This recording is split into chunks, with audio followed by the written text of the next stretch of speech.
Hello, everybody. Welcome to our Twitch channel for the first time in 4 years. 4 years? I think it was 4 years. Yes, welcome. Thank you all for being here on the very special anniversary of our debut album, the Zeramin game, which I still have sitting right next to me. Da, da, da, da, da. I need to bring one with me. Well, I beat you there, didn't I? So, yes, here we are. How is everybody doing this evening? Good. I'm doing good. Awesome. I'm always good. It's evening for me, but it's going well, if you're wondering. What time is it for you, good. roughly? 3 p.m. possibly? Nice. Afternoon. I don't have a clock near me, so I can't tell you, but afternoon. And Reese, how are you doing? All good there? Yeah. Nice. Good there. So here's a question. Do we need to introduce ourselves, or is this just our fans watching who should probably know us already? Probably. Chat, what do you think? Do you know who we are? Do we need to introduce ourselves? Let's do it. So, I'm Anthony, and I play keyboards in this band, Memories of Old. This right next to me is... You're pointing the wrong way, I think. No, on your screen I am. On their screen I'm not. That way. Me? Yes. I'm Billy, and I play guitars in the band. And what else? Everything else. Write the music. Looks I sexy. write a little bit of music as well. Just a bit. Who's next? Take it away, somebody. Yes, go. One of you two. One of these Reese, guys. and I play bass. Awesome. And last but not least. Nice. I am Noah, and I sing songs. Could be for this band, could be for another band, could be for me in the shower, but I sing. Oh my god, he's cheating on us in the shower. Yes. There we go. Introductions out the way. If nobody knew who we were before, you now know who we are. So yeah, we're here to celebrate the Zeramin game, which came out in 2020, 2 days ago in 2020. A long time ago it feels like, but it's been a good journey since then, and it was a good journey leading up to it. So yeah.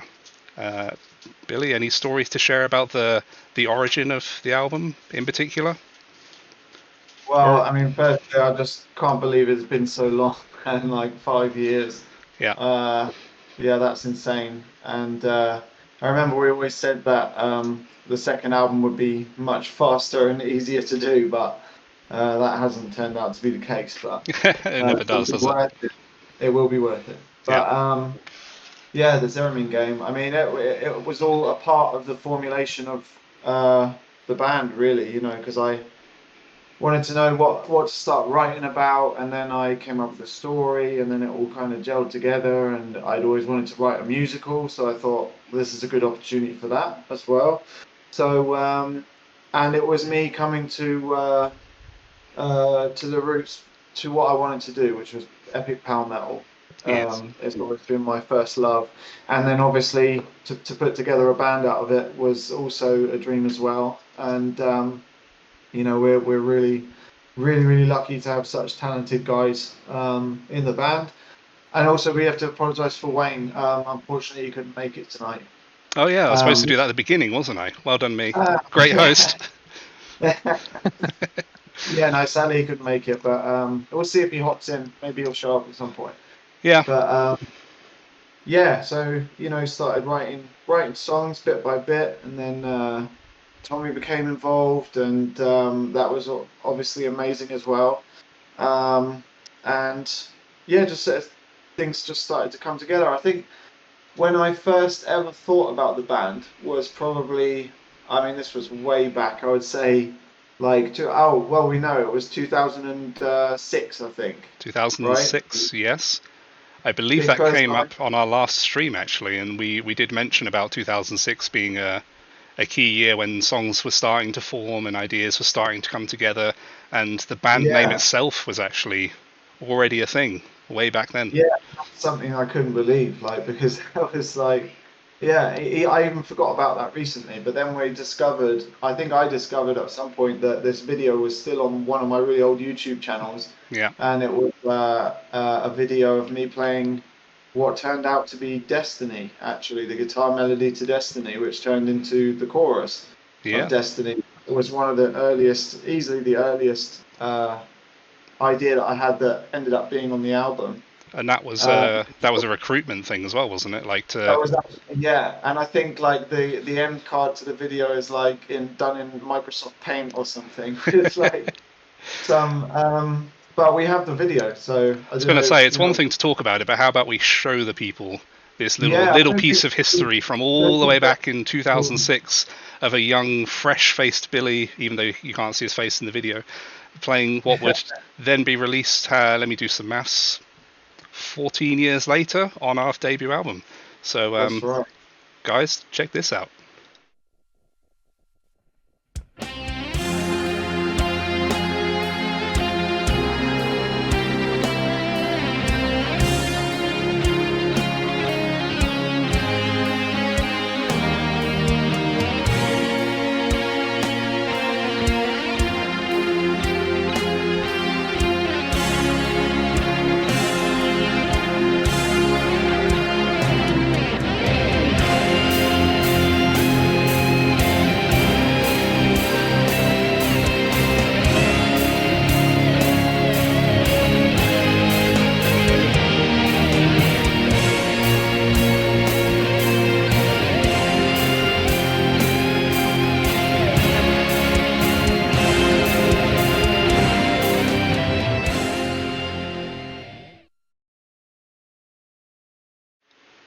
How about that?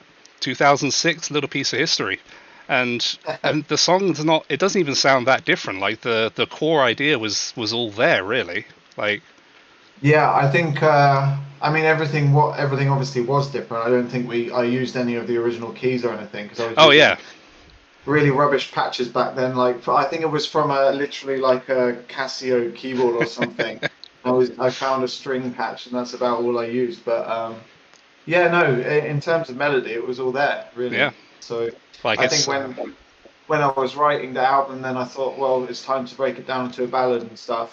That's just the first thing that came into my mind. So I dug it out from the archives, and yeah, it was perfect. Yeah, and like it's unmistakably the same song. Like sometimes songs go through an evolution and they change and they adapt and they become something a little bit different. But it's like even with the different patches, like that's the song. That's the melody that everyone knows and hopefully loves today. You all love Destiny, right? Good song. It was destined to be. It was destined to be the melody. Yay. It was a memory of old of Nice. Destiny. Yeah, okay. Too many puns. Let's move on. Oh no, don't start. No, let's not start that. So, but yeah, 2006, and then fast forward to 2017 when we first met. Memories of Old was still obviously in its infancy and still just an idea of you wanted to create this thing, and then I came along and didn't really change that much, but yeah, no, I think we've told the story before, but I saw Billy playing with Nightmare World, our old band, back in 2017, and then he sent me a message saying, like, we're looking for a keyboardist, so would you like to join the band? I did, and then that's when we became friends, and he introduced me to Memories of Old, showed me a few things, and I absolutely loved it. And it wasn't long after that he sent me a message saying, "Oh, do you know Tommy Johansson?" I was like, "Dude, of course I do. He's one of my favorite musicians, like one of my favorite songwriters, guitarists, singers, whatever, you know." And turns out they had been speaking, and Tommy loved the music, so. Yeah, and then after that, Billy, it wasn't even that long before Tommy got involved, was it? No. It was almost instantly, really. You know, as soon as he said that he would be interested in doing it, he wanted to do it. It was, you know, as always, you know, Tommy's a very busy man, and that is a part of the reason why the album process took so long. But we couldn't blame him for that, because you know it was what it was. And at the very start, you know, I said to him, you know, if you want to make this happen, let's make it happen. You know, there's no immediate rush. I still have to write the rest of the album and stuff. So it was a slow process, but we got there, and it was obviously worth it. And yeah, definitely a thing to have him involved for the album. Yeah. Yeah, I still remember. I think I've actually still got them somewhere. Unfortunately, I didn't pull that out for the stream, but just the first messages he sent me of like you're not going to believe this, but Tommy actually said he wants to work on the album, and then that was it. And then everything it literally kicked off from there. Like the songs started getting written like one after another. Tommy was recording vocals really fast, and then eventually we came to the studio, and that was end of 2018, I believe. So quite a lot of the songs were already done by then, after like a year or year and a half of solid work.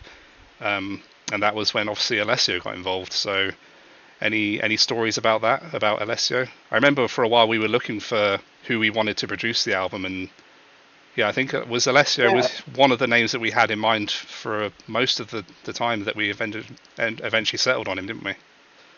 Yeah, I don't know if it was through Steve Williams, a recommendation, or if it was Carl Groom from Threshold. I think it was kind of a mixture of the two, and that's how his name became apparent to us. Like as a producer, obviously, we knew who he was anyway for Power Quest. But it must have been kind of a mixture of that. And also, I think, when did the last Power Quest album actually come out? The last Power Quest album? Oh God. Well, you mean the last one with Alessio, or? No, the last one they did. Must have been 2018 or 17 even. Exactly. Yeah. So around that time, and I think I 2017 says the chat. Thank you very much. Exactly. There we go. Yeah. So I think it was because of that album as well. I'd seen who produced it, and I think it may have been that time. When we went to see Power Quest, or was it when we supported them in Nightmare World? Well, we supported them in Nightmare World in 2018, but we went to see them in their last show in 2019. Yeah. The last ever show. Yeah.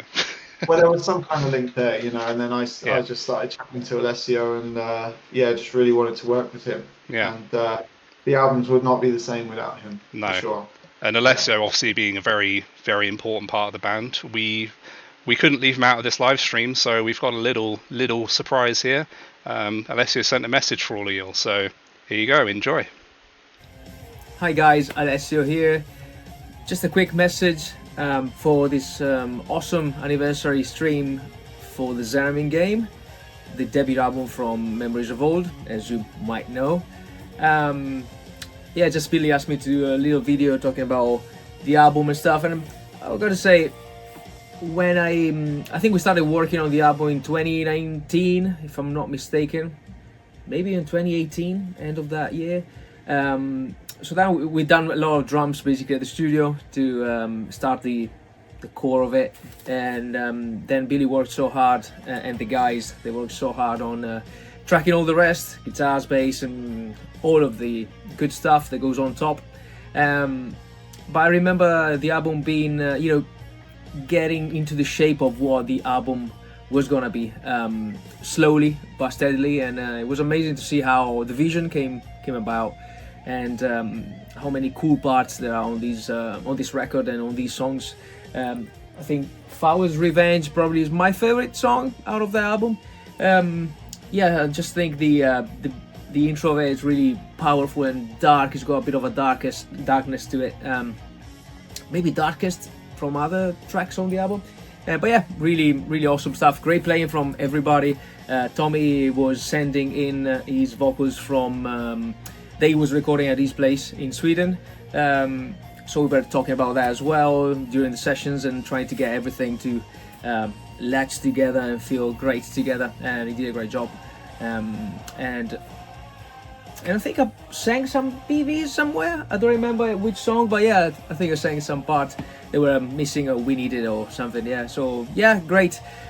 I think a great all-around album, fantastic power metal album, but not just that. It's got a different point of view, I think, of the genre, which I think is it's awesome about Memories of Old, and what they're doing and what they've been doing from then on, and I hope you're gonna like the new album too. So that's all for me, and I hope to see you guys soon somewhere, sometimes beyond the blue horizon. There we go. Always lovely to hear from Alessio. I would say he's probably as much a part of the band as the rest of us at this point, like being our ongoing producer for 2 albums. Yeah, definitely. Yeah, you said, to confirm what he said in the video, he did do a few backing vocals, didn't he? Yeah, I believe there was one he did possibly on Across the Seas, Hmm. and then he did that last part we heard on there. Then what? That kind of Mm. stuff. I think Yeah. he did that too. There's probably another couple here and there that we, when we were producing, and I suddenly heard something and said, "Oh, I'm really missing this here," and then he would just throw it in, or we would do it together, or. But yeah, he did. Yeah, and you're totally right. Like yeah, like I said, either album they wouldn't be the same without him, and him and I just work together so seamlessly. You know, we are always in tune, always on the same page, and that's why we hopefully we get a good result. Yeah. Every time. So definitely. Well, the first album was definitely a good result, and this album, even though people haven't heard it yet, is a good result. You'll see. So, I have a question for these two chaps down here now. When did you guys first hear the album? Was it when you joined, before you joined? Were you already aware of it beforehand, or are we just not that famous? So I heard my brother showed me Land of Exia, or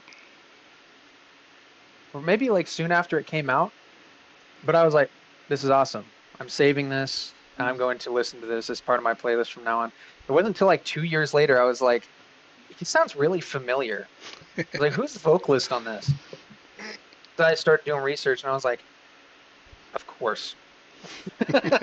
Of course it was Tommy. Yeah. I was like, I love Tommy. I listened to him when he was in Rain Z. The Light was my favorite song back in high school, dude. Awesome. Yeah, just an honor to be able to, supersede him here in this band. Mm-hmm. Yeah. But dope song, still my favorite. Awesome. I'll live and die by that song. And one of these days you will be performing it on stage, hopefully. We'll get there eventually. So Reese, what about you? Any memories of when you first heard it? Any memories of old? Sorry, I said I'll stop with the puns. Stop. Yeah, it's mad. Somehow it completely passed me by when it is initially released, and it wasn't until you guys approached me to join the band that I was like, oh, this album's amazing, because I was given the task to pick one song to audition with, which is almost impossible. Like, it's so difficult to just pick one song and stick with that one, because being a concept album is brilliant, like start to finish. Mm-hmm. I eventually settled on Across the Seas, which was amazing, like Good one choice. of my favorites of the album, and yeah, it's now We'll have part to of dig my that regular video listening. time too. Yeah, we've got that somewhere. Yeah. Unfortunately, excellent. I'm not going to pop up with a surprise and be like, guess what? I've got it ready, because no, I don't. Sorry. But no, that's good.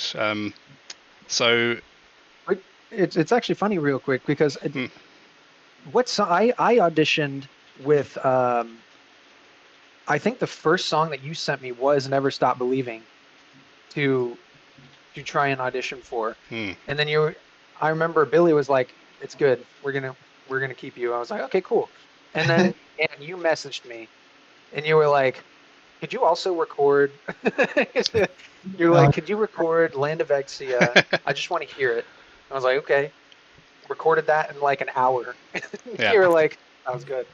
I was like, "Yeah, okay." Yeah, it was mostly a thing of like, okay, you've got the new song down, like, perfect. It's almost like it was written specifically for you, even though it wasn't, but it felt like it.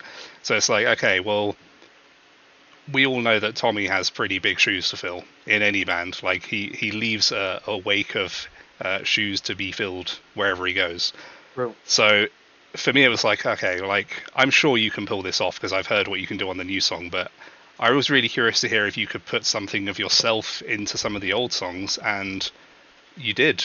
And like the stuff that we've heard of you doing the Zeramin game songs is fantastic. And it's not like I'm going to try and be Tommy. It's I'm going to be Noah and sing these songs in my way, which is just amazing. Exactly. And I absolutely love that. So, and anyone that's ordered the CD or is going to order the CD of the new album will have a chance to hear Mr. Noah down here singing on Someday Soon from the first album. So you'll hear what I mean. You'll hear what I mean. But yeah, speaking of which, Tommy's not here. That would have been a nice thing, because again, another part of history of the Here's band. Tommy. Yeah. Here he is.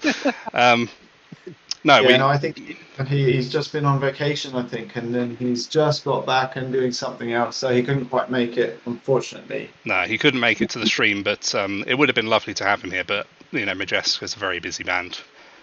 Not busy enough for him to not send us a video, however, because of course we needed to have him here in some context. So just like Alessio did, we have a very special message from the man himself, Mr. Tommy Johansson. Hello there, all you glorious architects of dreams. This is Tommy Johansson from Majestica, former Sabaton, and also former Memories of Old. If you like the album The Zeramin Game, but you don't know who the lead singer is, you know the singer who pronounced all the English words quite bad. Almost sounds like he's Swedish or something like that. That was me. I had the pleasure of being the lead singer on the first album, The Zeramin Game, and let me tell you, what a fun journey that was. It took quite a long time to record the album, almost 1.5 years I think, but mostly because I was out touring with Sabaton quite a lot at that time. But every now and then I had time to go into the studio and record the vocals, and the recordings were actually very, very smooth, because Billy Jeffs, the man, the myth, the mustache, was very professional, giving me guidelines that would help me so much to record the vocals and how to pronounce some words. Hey, I'm Swedish. The songs were great. Not one single track on that album is boring to listen to. I go back and listen to it every now and then, and I always enjoy listening to it. Not only because I'm singing on it, but because the songs and the story and everything is just so genius. Bill Jeffs, what a man! Good job on the album. And what a glorious job as well on the new album, Never Stop Believing.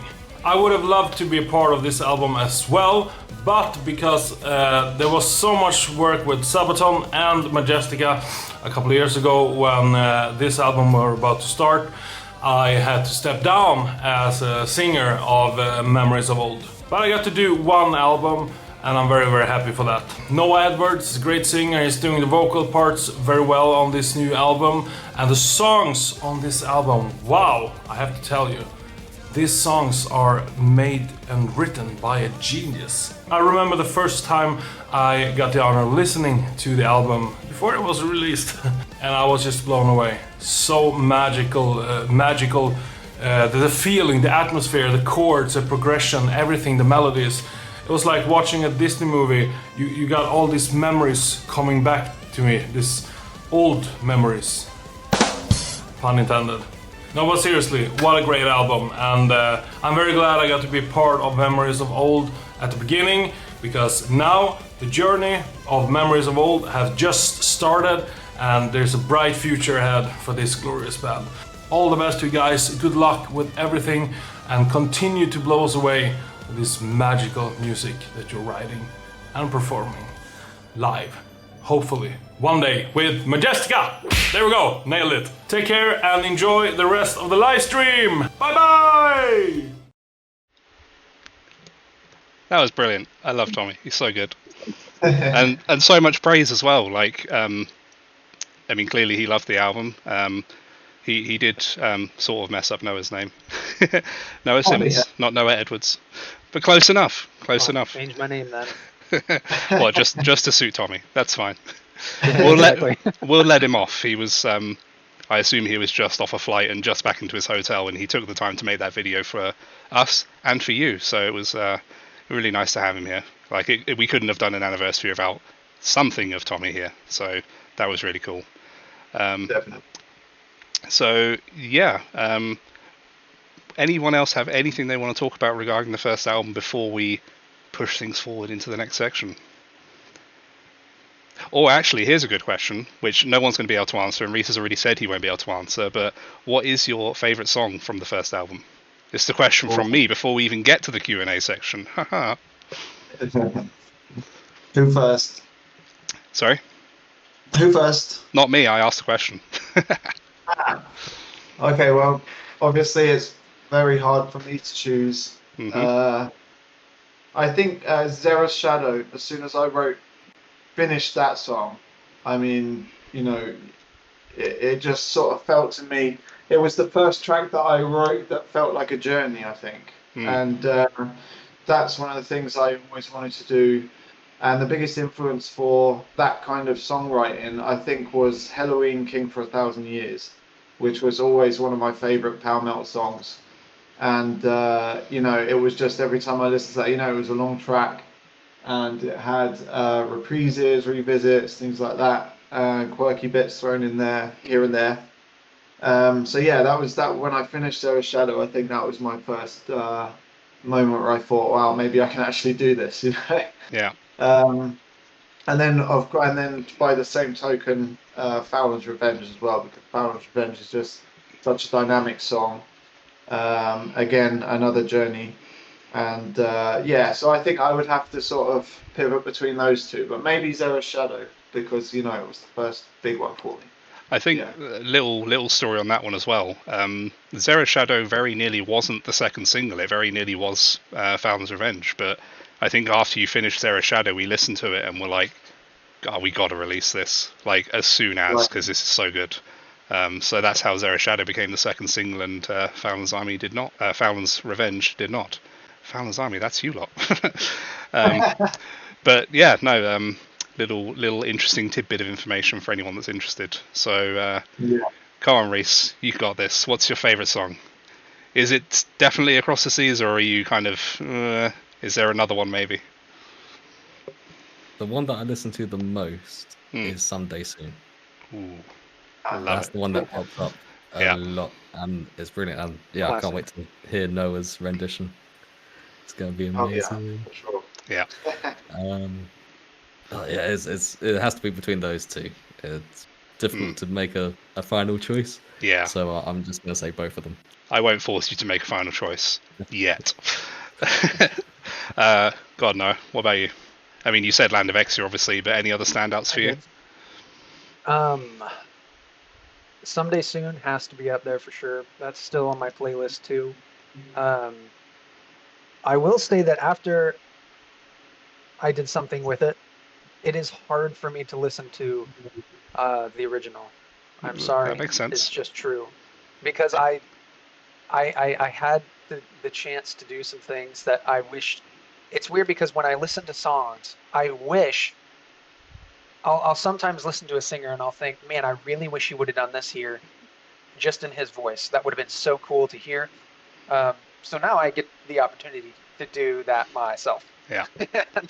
You know, in certain songs. So, yeah, I'm just really excited for everyone to hear the album, especially those with the CDs. Yes. That's going to be cool, and I'm excited to hear feedback from whatever lies in wait on the CD. Yeah. But yeah, Someday Soon, 100%. Awesome. Nice. And now I have to answer my own question, which I was hoping to dodge, but I guess I'm not going to get to. No, I was about to ask you. Honestly, for me, it's also Someday Soon. And it might sound like a cop-out because Noah's literally just said that, but it is. There's a couple of reasons for it. I mean, I love the fact that the entire album flows majestically through one song to the next, and there's a lot of long songs in there, and it feels like one big song. But if you take Someday Soon out of the equation, it's the shortest song on the album, also the most punchy song on the album, and for me, like, that just gives it that little something different when you set all the tracks out in front of each other. I love them all, obviously. But the other thing was when we played our very first and only show back in 2019, it was one of the songs that when I was learning it, I was just having so much fun. I was like, I love this song. It's so much fun to play. And like, I would say you can never predict what's going to happen in future shows, but Someday Soon, it's got to be a fixture of the set list, I would say. I think it's also one of our most successful songs, right? It is, second only to Land of Exia, and probably because Land of Exia had a year head start on it, so fair, you know. But Someday Soon, if you look at streaming data, is slowly catching up. It's a little bit longer. If you'll keep listening to Someday Soon, it's going to overtake. It's going to be our top song. Until the new album comes out, and then we'll see what happens, because you never know. Yeah. Yeah, that's a whole nother ball game, I think. But speaking of the album as a full thing, one of the things that's very key to this album, I would say, is the orchestration. It's, from start to end again, very, very rich orchestras, very nice use of every instrument, everything pulling together really nicely. Not just in terms of these really rich, realistic sounding proper orchestras, but also the more synthy stuff. It's just this perfect blend. But one thing that a lot of people probably don't know is that there is actually a orchestral medley of the Zeramin game as a whole album, and I don't think many people have heard it because it's never been officially released. We've used little clips here and there, but not as a full thing. So, with that in mind, we're going to take a very quick 4.5 minute break, but in that time we're going to give you the chance to hear this, and also check out some of the merch that we have available on our store, because why not shill stuff in the meantime. So we'll be back in about 4 or 5 minutes. I hope you'll enjoy this little rendition of the Zeramin game.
we're back.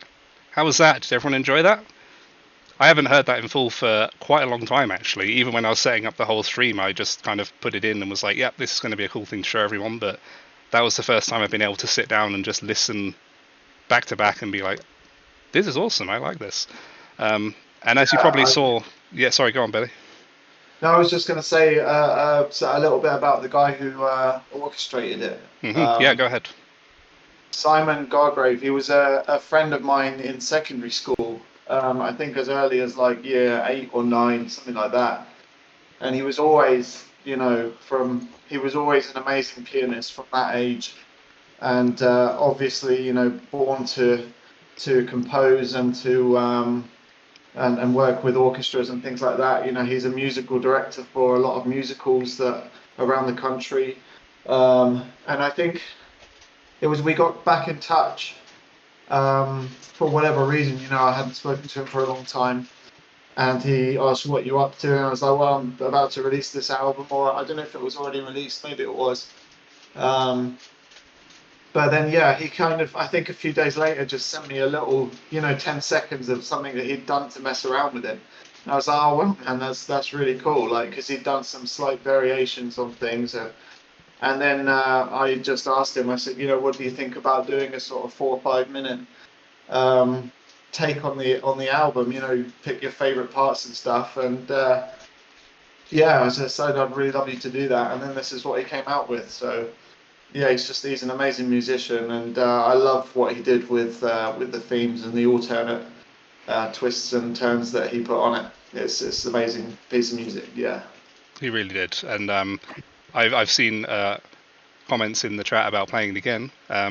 If you would like to listen to that again, it is available on his website to stream. I don't mind dropping a link to that in the Discord after the stream or something. It was on the video, but if you missed it, we'll let you know where you can listen to that and his other work, because he's got some really awesome music on his website. So yeah, definitely, yeah.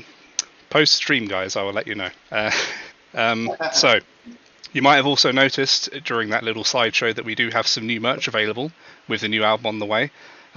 This here t-shirt is available now, featuring the artwork, and it's very vibrant and very nice and very comfortable.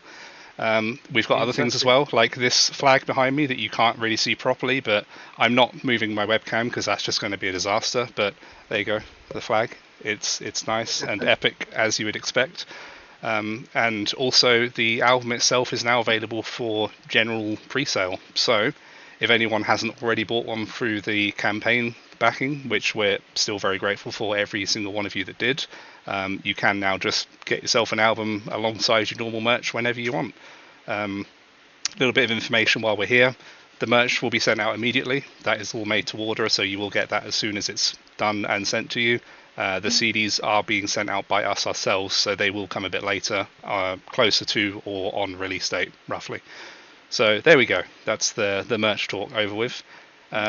But I think you guys had some questions for us. So maybe it's time we started digging into those and seeing what we've got to answer. So my man Reese here has the list, and we'll go through your questions and let us know what we got. So who's up first and what do they want to know? Kicking things off, we got Sabaton Liam asking, how did you meet the awesome guy named Liam? Because of course you would ask that. Billy, I think that's probably one for you to answer. Yeah, I think we just became friends through, I think, Facebook and things like that. He has just, as soon as I started doing things to do with Memories of Old, he just seemed to appear out of nowhere. He was always there. Like a magnet. Like super supportive of what I was doing, and he's been here from beginning to end and watched the whole thing come together, and he's just an amazing lad, and he's very close to our hearts, and he's helped us a hell of a lot in the past, and so he's always going to be in the Memories of Old family, is Liam. Absolutely, and thank you for all your support, Liam, from being with us from the start. It does mean a lot. People sticking around that long is something that money can't buy, so we really appreciate it. I think Liam had another question, actually, did he? Yes. Yes, he So did. his second question is, when did you lads realise that you made lightning in a bottle? Instantly. No. I think as soon as we started seeing the fan reaction was when we kind of realised, hold on, we're really onto something here. Like, it was... We kind of knew that obviously Tommy has a lot of fans and he would bring people, would bring attention towards us, but when we started seeing that it wasn't all about that, and that people loved the music and they loved the compositions and they loved the storytelling in Zeramin game, for example, like it really set in that like we're onto something here. Like Billy, you've written something very, very special. So I mean, for me, I was just writing music that I wanted to hear, and I guess. I'd showed it to a few different people. I mean, the moment for me was when I sent the first 20 seconds, 30 seconds of Land of Exia to Tommy, and said, if you get a moment to spin this, you've been a big inspiration to me. I'd love for you to hear it and give me some advice or whatever. And then he came back with the really kind words that he did, and then immediately said that he would love to be a part of it. So I think that was a good affirmation for me. But it's always, like I say, I write the music that I think sounds good, and my philosophy is, if it sounds good to me, chances are it might sound good to somebody else. So it seems to work, and hopefully it continues to do so. And just to spin off on that question, I feel like we've captured the lightning in the bottle once again with this current lineup and this new album. Definitely. Yeah, like it's the first album was something special. This is next level. If I don't mind saying so myself, yes. Yeah. It's different. I did see somebody ask if it's going to be one cohesive story. I don't know if this was a question already in the Q&A, but to answer that, it's not a concept album, but it has an ongoing theme, for sure. So, and there's visits back to the theme. There's sometimes where it veers away from the theme because it's very dynamic. But yeah, overall, it's just a kind of brings a feeling from beginning to end. And I think it was nice to be able to be free from the reins of a concept of a story, so to speak, so that we could experiment some different things here and there, and not have to constantly think about making each song work in context with each other. I think that was that's what makes it different, for sure. Yeah, definitely. So next question. Yeah, next up we've got, how many t-shirts have you sold from Candy Floss 1962? That's my mum. Hi, mum. We've sold a lot. I have no idea. Unfortunately, I can't answer that question because a lot of people buy our t-shirts, and it's not something that's easy to keep track of. But every time someone does, it's always lovely, and it's very nice to see people when they're actually wearing their shirts, and it's like, yeah, that's cool. That's really nice to see. So yeah. Excellent. Next up, we've got a couple of questions from Noct Winter. First, have you ever drawn maps of the places you describe in your songs? Ooh. Maps. I don't know if I think there may have been some fan art somewhere along the line. If we're talking about the world of Zera, the world of Exia, sorry, and Zera and so on. I don't know if I personally did when I was coming up with the story, but yeah, I do remember seeing some fan art somewhere along the line. But no, personally, I don't think I've ever probably not done anything in full. No. But maybe I should get a tattoo with the map of Exia and Zera. Yeah, why not? Could be a good idea. And secondly, who draws the characters in the music video? Ooh, I'm assuming Someday Soon, because that's the only one that has the character art in it. That was Emily, wasn't it? It was Emily, yeah. Yes. So that's she's. sorry, go on. No, it's fine. I was just going to say she's the wife of. They're married now, aren't they? I'm pretty sure. Yeah. Yes. Yeah, I'm a bit out of the loop, but yeah, that's the wife of the chap Craig Cairns, who was our live singer for our first ever show.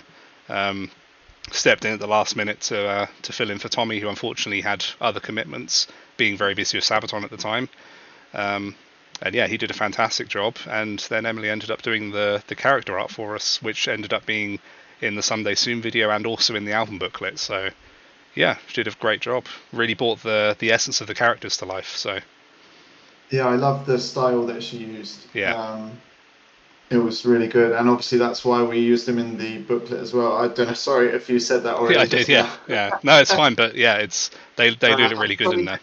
I on the chat too. So yeah. All right, what we got next? Apologies if I pronounce this incorrectly. Rakshi Boy asks, will there be a 17 plus minutes long song in the future? Oh, Billy, that's definitely one for you. 17 minutes, you got it in you? 17. I mean, specific number.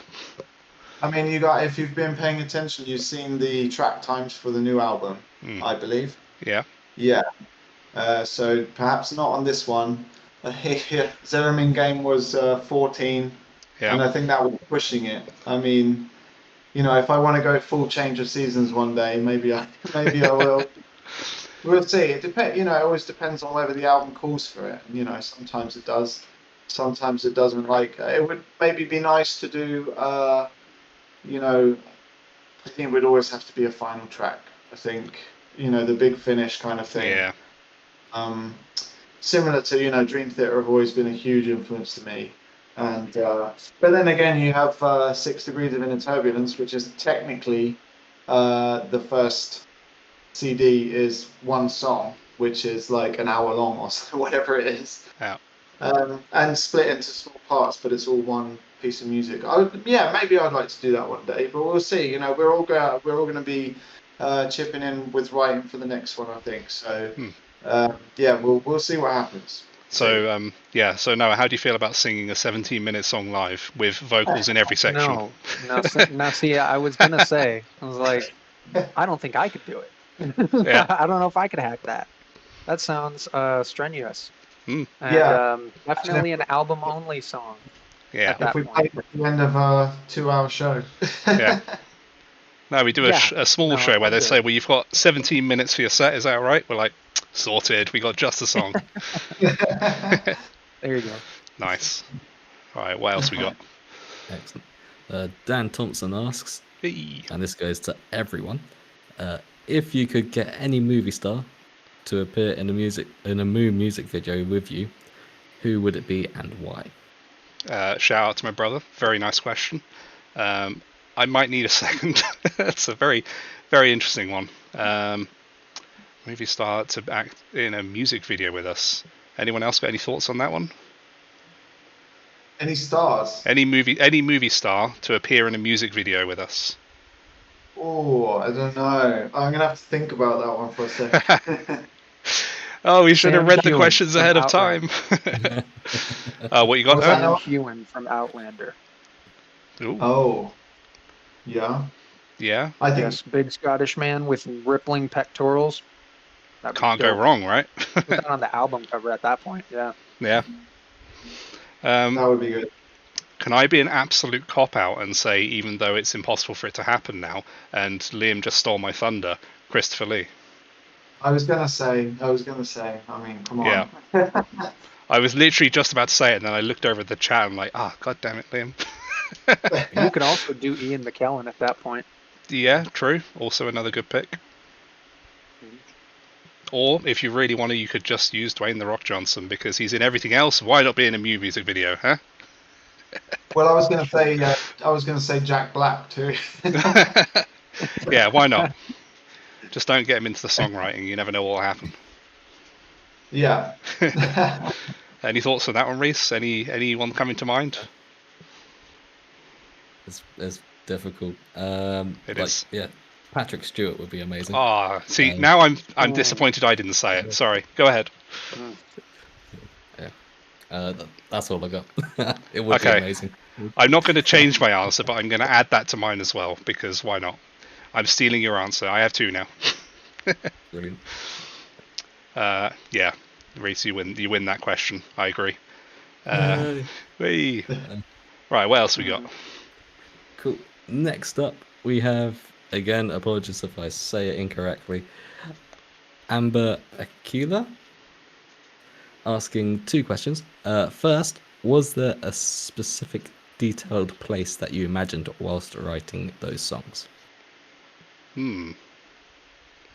Well, I mean, was there a specific place you imagined? Well, yeah. I mean, like in my head, I had the world of Exia, really. So I was constantly thinking about that, and I don't know how much information is actually out there about what that world looks like. Was it a part of the story page on the website, or There were some descriptions in there, but not really detailed. Like, it wasn't like book level detailing, but yeah. right? Yeah. Oh, okay. So yeah, I mean, to briefly explain what I had in my head, I mean, Exia is a internal planet, so it's still like a sphere, but everything's on the inside. And then it's kind of crazy, but in my head it worked. And the sun is still on the outside, and you have openings in the crust every now and then. So as if you would have oceans, even though there's oceans as well. The sunlight shines in, reflects off the opposite ocean and back onto the land on the other side, And this was all part of this crazy dream that I had when the whole story basically came to me, and this was all a part of it. And and obviously you have land, oceans, settlements, villages, and then of course the evil place of Zera.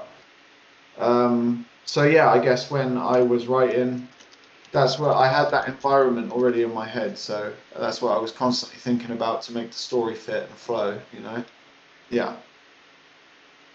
Awesome. And the other question is, if you could play any other instrument, which one would it be? Ooh. Noah? Any other instrument, or in your case, any instrument. If I couldn't play, I was gonna say, if I could play any instrument that is not my own instrument, yes, I would love to play piano.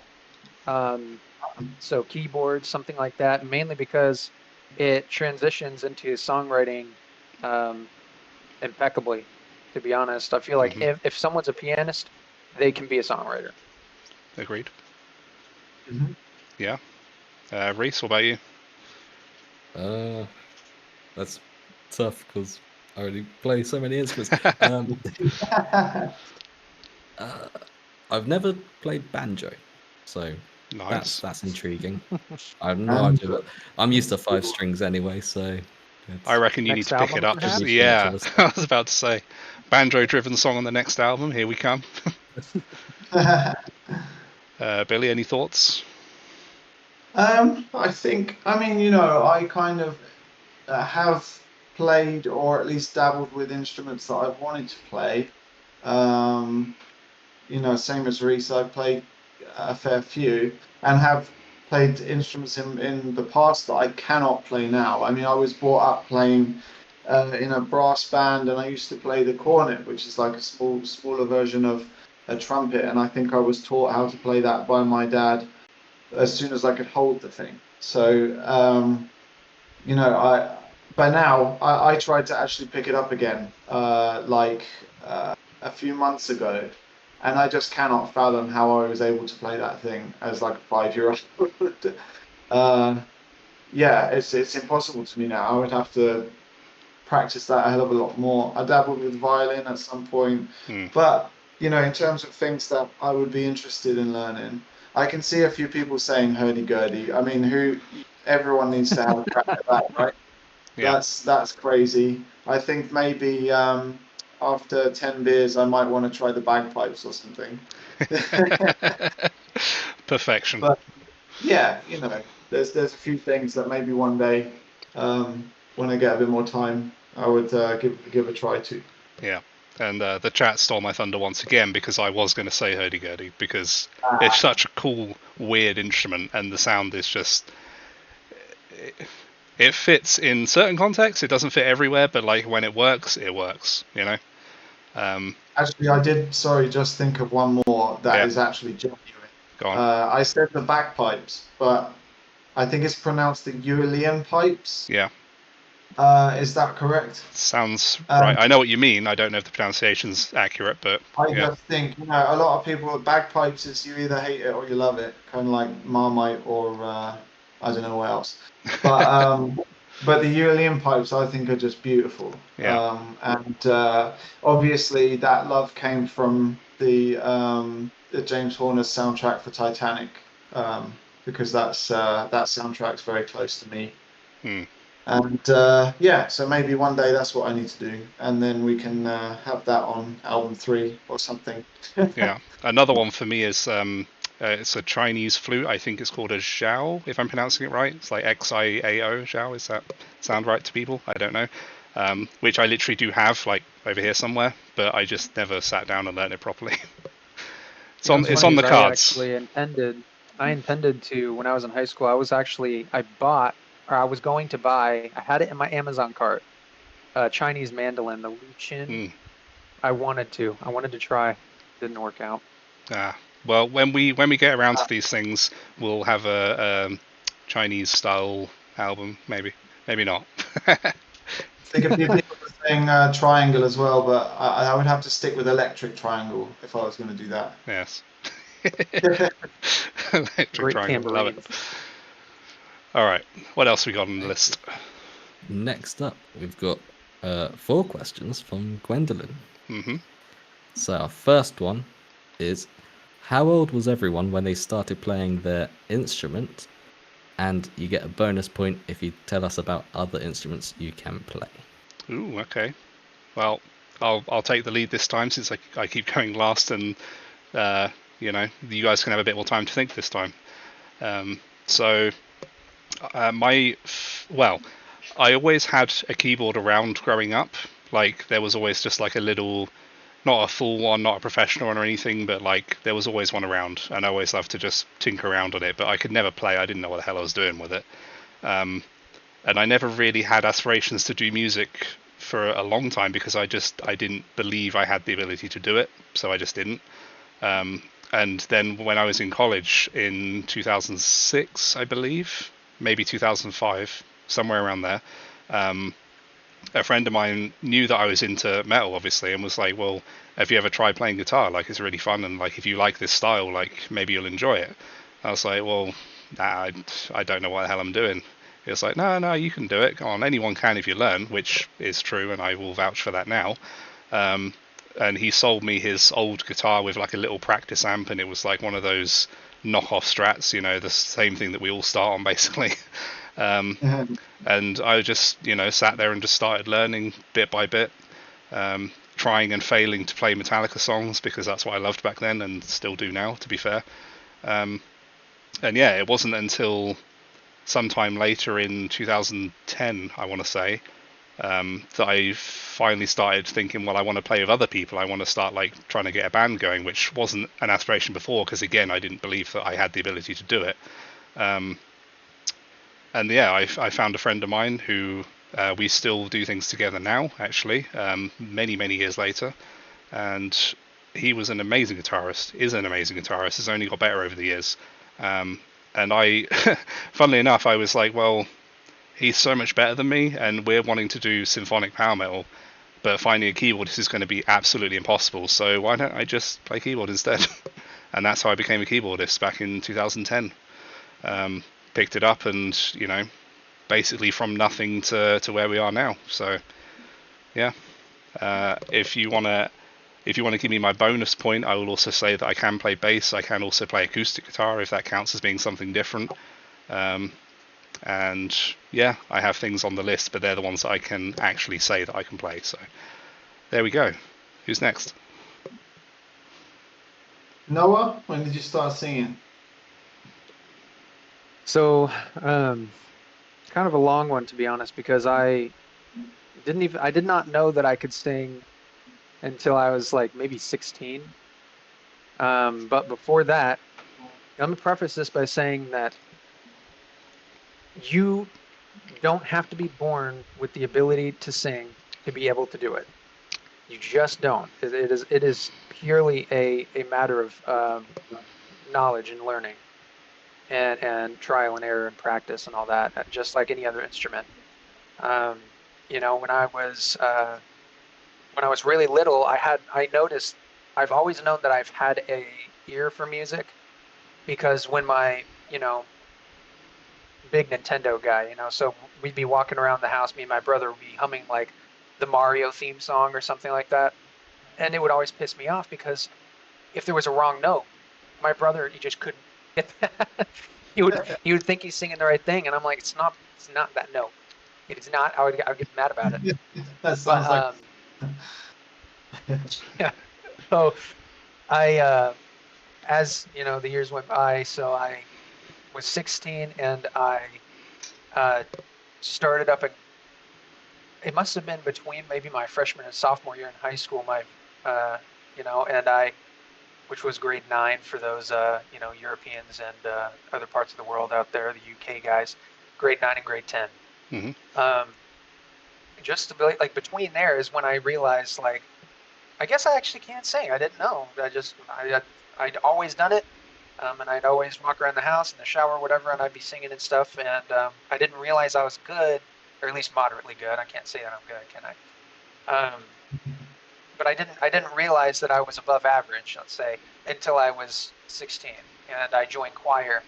And then you know, my teacher immediately put me in like the varsity choir and everything like that. And I was the youngest guy in the choir, and you know, it just went on like that, and I started making music, like audio production and stuff, the same year, which is an invaluable tool to have in any singer's toolbox. You know, if a guitarist has a guitar pedal and an amp, a singer has to be able to use some sort of audio production software, because that is a tool in your toolbox that you should be able to use. So I started learning how to do that too. And now it's, you know, many years later, and I only started singing power metal maybe 3 years ago.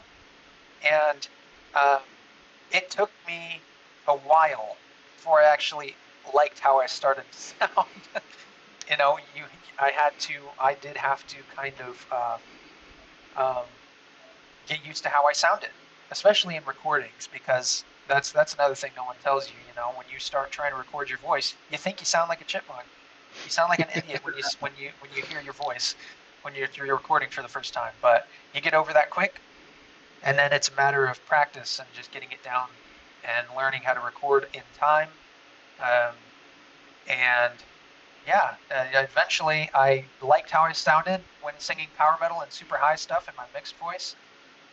And you never stop learning, because only if, like, maybe a year and a half ago, I learned how to use vocal distortion in my high end. You know, like all the greats tend to do. Tommy does that.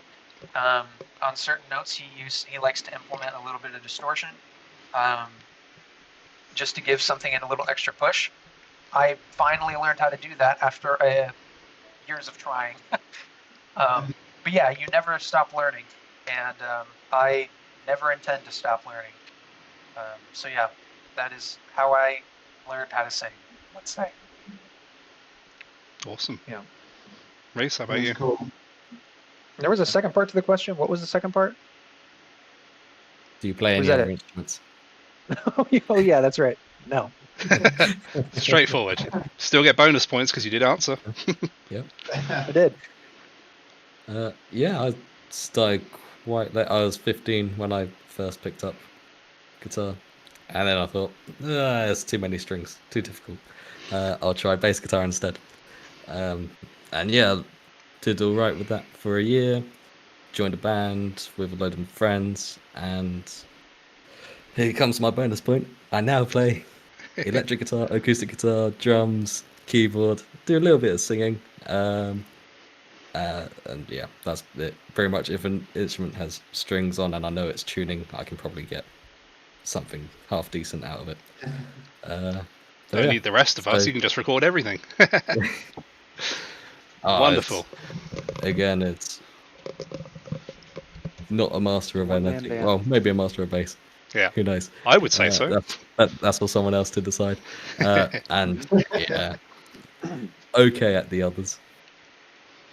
But that's always good for any musician because it gives you a basis to be able to write good songs because you can just fill in all the gaps for everything else. So that's what I think anyway.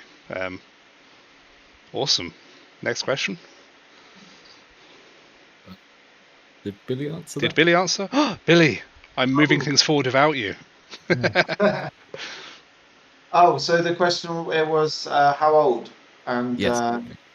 yeah, I think I mean, like I said before, the brass instrument, the cornet, I'm pretty sure would have been the first instrument because, like I say, my dad taught me because I was brought up in the Salvation Army and he played in the brass band. My dad was, you could argue, one of the best euphonium players in the country, of course, in my opinion, but he was also offered opportunities to do that, you know, almost for a living. But he chose to stay loyal to his Salvation Army cause in Hemel Hempstead, where we went. But yeah, so that would have been it because I started playing in the young people's brass band like very, very early on, I think. But then shortly after that, I think, I mean, I'm getting live info from my mum right now because I was asking because I wasn't sure about a couple of things. Yeah, I think drums. I think drums came shortly after that because my big brother, my half brother, who had left home around the time I was born, I think, and he left a Ringo Starr Blue Sparkle 3-piece drum kit. It was his beloved kit, and he left it behind in my dad's work shed, and he covered it with a dust sheet. And I'm pretty sure he said to my dad when he moved out, like, just let him find it one day. And I was never allowed in my dad's shed because of all the tools and things like that. If I was in there, you know, he would be there with me. I'd be interested in what he was doing or whatever. But then one day, I think I snuck in and just like looked underneath, and I was like, "What the hell is this?" And then I don't think there were any sticks around, so I just grabbed like a couple of pieces of wood or whatever was available and just started crashing around on it. And then shortly after, oh yeah, my biggest regret was that there was actually a rudiments book on the snare drum. I'm pretty sure he'd left a rudiments book there. And me being 6, 7, whatever I was, just grabbed what book and I just threw it away and started bashing around. And maybe that's why I'm a metal drummer and not a jazz drummer or something like that. But yeah, just went full force, and I was a regret. You know, I really wish that I had studied my rudiments a bit better, and I've had to do that later on in life. And then I think and then around the same time, my nan, she's my grandma, she's taught me how to play piano when I was very young, and I just sort of took to that pretty much immediately. And I think that was when we discovered that I had this ability to memorize sheet music. So basically, I would go through the sheet music, or be taught in this case. I would go through it note by note, work it out all the way to the end, and then I would just be able to play it from beginning to end, throw away the book kind of thing. And that's something that I've always been able to do. Then I think it was probably in my early teens that I picked up a guitar for the first time. And I did have some drums and guitar lessons in secondary school, but I didn't really get on with them as lessons, especially when I had piano lessons too, and I didn't get on with that because he was trying to teach me all the boring stuff, and I just wanted to play. And then I think the same with guitar actually. But again, another regret. I wish I paid attention in guitar lessons because I don't have an amazing amount of guitar theory in me. But yeah, and then like I say, I always self-taught myself drums, and then when I left secondary school, was invited back to teach drums in the secondary school, so that was kind of cool as well. But yeah, sorry if I went on a bit, but that's kind of how it all happened. It's always interesting to hear, honestly. So, has everyone answered the question? Yeah. Okay. Thank you, Reese, for keeping an eye on that, because I'm useless. Next up is a question solely for Billy. Oh, no. What other guitars do you have? And bonus points if any of them are pink. No, yeah, I think I spoke about this not long ago somewhere. Actually, I don't have very many guitars because, and this is again what makes this one so special. It's always the guitar that I've had. I've always been happy with it. It's just been my tool. I have an Ibanez RG series, which I used actually on a live show when I thought that my black guitar was out of tune, but actually it turned out to be I had the guitarist at the time.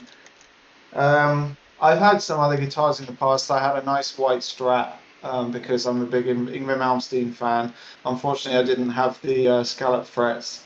And actually, I've still never played a guitar with scallop frets, so that's something that I need to sort out soon. I used to have also a Jim Reed custom Strat. These are all guitars. Different guitars have come through me and disappeared over the years, but I kind of have just settled at the moment on this one, and then my backup Ibanez. And obviously something is on its way soon because this one is going to disappear somewhere in the world. Yeah. Very soon, in fact. We'll find out soon. Yeah. Had to mentally prepare for. Yeah, so I'm not a guitar hoarder by any means. I think it comes down to the fact as well is that while I play a lot of guitar, I play guitar in this band. I think drums will always kind of be close to my heart more. So I'm not like absolutely guitar mad. I have to have every guitar, and also I don't have enough space. So the studio is very small. Yeah. But yeah. Excellent. Cool. Next up is for everyone except Anthony. Sorry, man. If you could turn into any animal at will, which animal would you choose? Why is that except Anne? Because I'm pretty sure the answer's already known. Oh, okay. Noah? Let me do a cat. I'll be a cat. Yeah. Just lays about all day. Get fed. Yeah. Lots of love. Yeah. Awesome when he pisses me off. How about Reese? Probably a bear. I've always entertained the thought of hibernation. So. You have enough hair to convincingly be a bear. Honestly. Yeah. I would just have to be a cat as well, but a big cat. I would definitely be a lion, I think, because then nobody can mess with you either. So. Yeah. Brilliant. Awesome. Good. And final question from Gwendolyn is, will you be doing a show in Sweden? So, if we can help it. I missed the end of the question. So she can go visit Philip. Oh, okay. Well, we hope to play pretty much everywhere, so we have to see what happens when things start to happen after the album. So yeah, but I think it's probably highly likely at some point. Yeah, I would say Sweden. Maybe Tommy can hook us up with some local promoters or something. I'm sure that'll happen at some point. Yeah. Yes. Awesome. Moving on to the next one is from Shendi4298. What region do you want to tour but think you would be most unlikely? Anthony? That's a tricky one. I mean, there's places I would love to tour that it's not necessarily that I think it'll be unlikely. I just think it'll be very difficult in terms of expense for travel and things. Japan is probably top of my list as like a central hub for power metal lovers. It would be awesome to play there. I would love to, and I really hope we do get to someday. But obviously, in terms of things like I said, costs and logistics, it's definitely one of the harder ones to work out. So yeah, that's my answer basically. Anyone else? Anywhere coming to mind specifically other than Japan? Because I've already covered that. Or are we all in the same boat? Not really. I just, I think there's visas is another thing. It's a lot of work to do. But this is also something that's going to come down with to a promoter. You know what I mean? So somebody who's going to start managing that kind of thing for us and just seeing what's available. Agent. Yeah, definitely. Yeah, sorry, that's what I meant. Yeah. I got you. Yeah, it's a tricky one to answer, but yeah. It is, but yeah, I reckon Japan. Yeah. Yeah. Liam's still here and said Australia first, Japan second. Yeah, I think that's fair. We can cover both off in the same trip. All right, what else? Nari asks, what inspired the story of the Zeramin game? I think we've basically covered that one, but let's go over it again. I think I have, I as I said, it was a dream basically that I had one time. Really, really freaky that it was so detailed. But I was asleep on a boat and woke up and all of these details were in my head. And I grabbed a notepad, jotted down like 3 pages of details, names, the whole concept of Exia, the idea of Zera. It was crazy, like the amount of detail there was. So that was obviously the initial inspiration, and then the rest of the story just developed from there, really. So I can't say anything further than that. It was just it kind of was just destined to happen. I think. Yeah. And secondly, how did you trick Tommy into being your singer for the first album? We gave him sweets and chocolate and said, "Get into our move van." Yeah.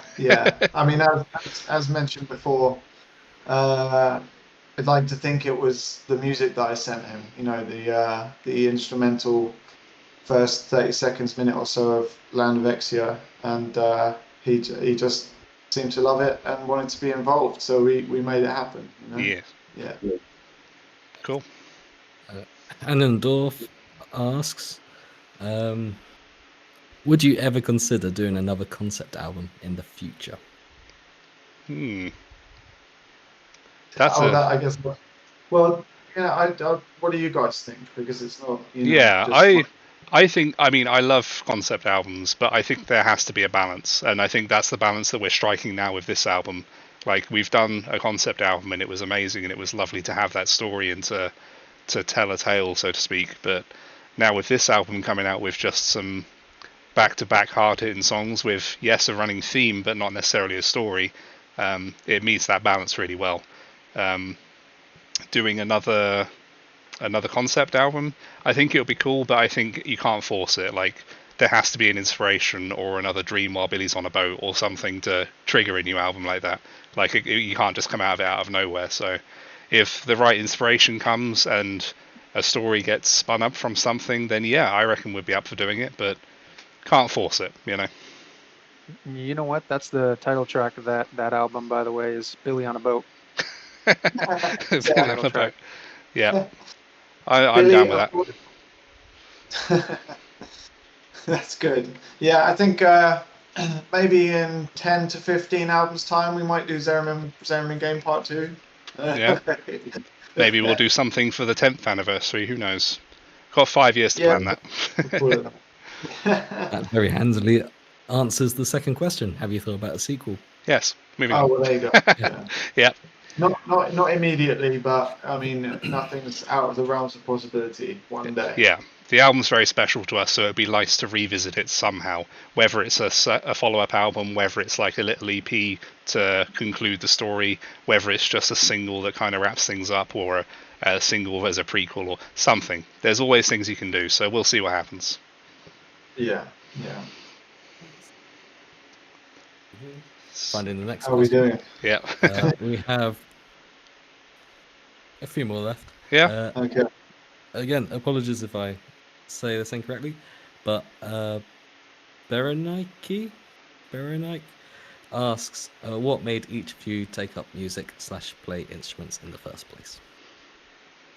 I think that's another one that I've kind of already answered. I think some of you guys have as well, but yeah, it was literally a friend of mine saying, like, you should play music, and me saying, sure, why not? You know. I'm glad they did that. Yes, definitely. So am I. And it was just a love for metal in the first place, like I said earlier, you know. Listening to Metallica and being like, it'd be so awesome to just play this and just rock out with it. So, yeah. I think we've kind of covered that question with the previous answers, haven't we? Pretty much. Yeah, just about. I mean, you know, it was. I would like to say, you know, I was a musician first and foremost because of my dad, and I was surrounded by music. My mum sang, and my nan was a very good pianist, and so it was just all around me, you know. Yeah. Again, brought up in the Salvation Army, so every week, and more than once a week, I would be surrounded by a brass band and things like that, and so it was always going to happen. So, and then obviously in the later years, introduced to the wonderful world of heavy metal, and yeah, that's. I think, you know, how I got into power metal. I mean, Guitar Hero 3. What song, Noah? Dragon Force. Dragon Force, yeah. Yeah. I mean, Dragon Force were one of my early loves as well. I think they kind of directed me towards power metal when they got really big, because obviously I was more into like the traditional heavy metal, Metallica and Megadeth and stuff like that. And then when I first heard Dragon Force, they kind of pulled me into that. You know, it was the time that Dragon Force were getting really big because of, you know, Guitar Hero and stuff. And then that just opened the door to Stratovarius, Narcotica, Hammerfall, everything, you know. Oh yeah. How about you, Reese? Did you answer? Very similar. The first Guitar Hero. As soon as it came out, I played it non-stop and thought, oh, if I'm good at this, I might be good at actual guitar. Yeah. And then just made that leap, and it seemed to stick. That's good, because a lot of people don't make that conversion from Guitar Hero. Does it translate? Yeah. The question is, does it translate? Yeah. Oh, not at all. But I discovered I was good at looking at things quickly, moving through a screen. So learning by tab is easy. Yeah. That's good. Yeah. Excellent. Next up, we have which bands inspired you back then? How do we keep doing this? We keep nailing. We keep nailing the question before it comes up. Yeah, exactly. Every time. Yeah. So, like I said, for me, when I first started playing, it was Metallica primarily, and then getting into power metal, it was Dragon Force, which I tried to play and completely failed because I was nowhere near good enough back then, and probably still not good enough now to play like crazy fast Dragon Force solos. But a big inspiration that I do want to mention, or two actually, would be Sonata Arctica and Nightwish. Both of them, for me, are very big inspirations in terms of songwriting, more so than actual, like, you know, playing music, in that regard as well, obviously. But they're like two of my biggest songwriting influences. As far as overall music influences that cover everything, Tommy. Can't not mention Tommy, like he's always been a big one, even though it did come a bit later than some of the ones I've mentioned. And I'm also a very, very big fan of Devin Townsend, so another one from the more in the guitar stuff, but also just kind of capturing that feeling of like, play what you want to play and write what you want to write. It doesn't have to be something that someone's expecting you to do, as long as you enjoy it. And that's a lesson that I took from Devin Townsend, just writing whatever the fuck he wants. So, yeah. Yeah. That's good. Yeah. I think for me, I was, I mean, as soon as I discovered drums, I think it wasn't too much later when I discovered Mike Portnoy and Dream Theater, and that's what kicked it off for me. Then I was introduced by the guitarist of our previous band, Sam Shuttlewood of Nightmare World, because I was friends with him for a very long time, and he introduced me to bands like Hammerfall, Megadeth. Obviously, was the big one. I mean, through secondary school, all I listened to was Dream Theater and Megadeth, and then like slowly, I sort of started to listen more to Hammerfall, Freedom Called Eternity. That's the album that made me fall in love with power metal. Yeah. As soon as I heard the intro to Metal Invasion, that was it, and that is why we're all here today. I would say, yeah, for sure. And Halloween as well, and of course Ingrid Malmsteen as well. So it was like this big mixture of stuff that just hit me at once, and yeah, there's definitely, for sure, those are the bands that first come to mind when I was handed that first stack of CDs. Yeah, definitely. Yeah, it might sound like a massive cheat, but I did listen to Rainseed, and I used to really wish I could sing like Tommy.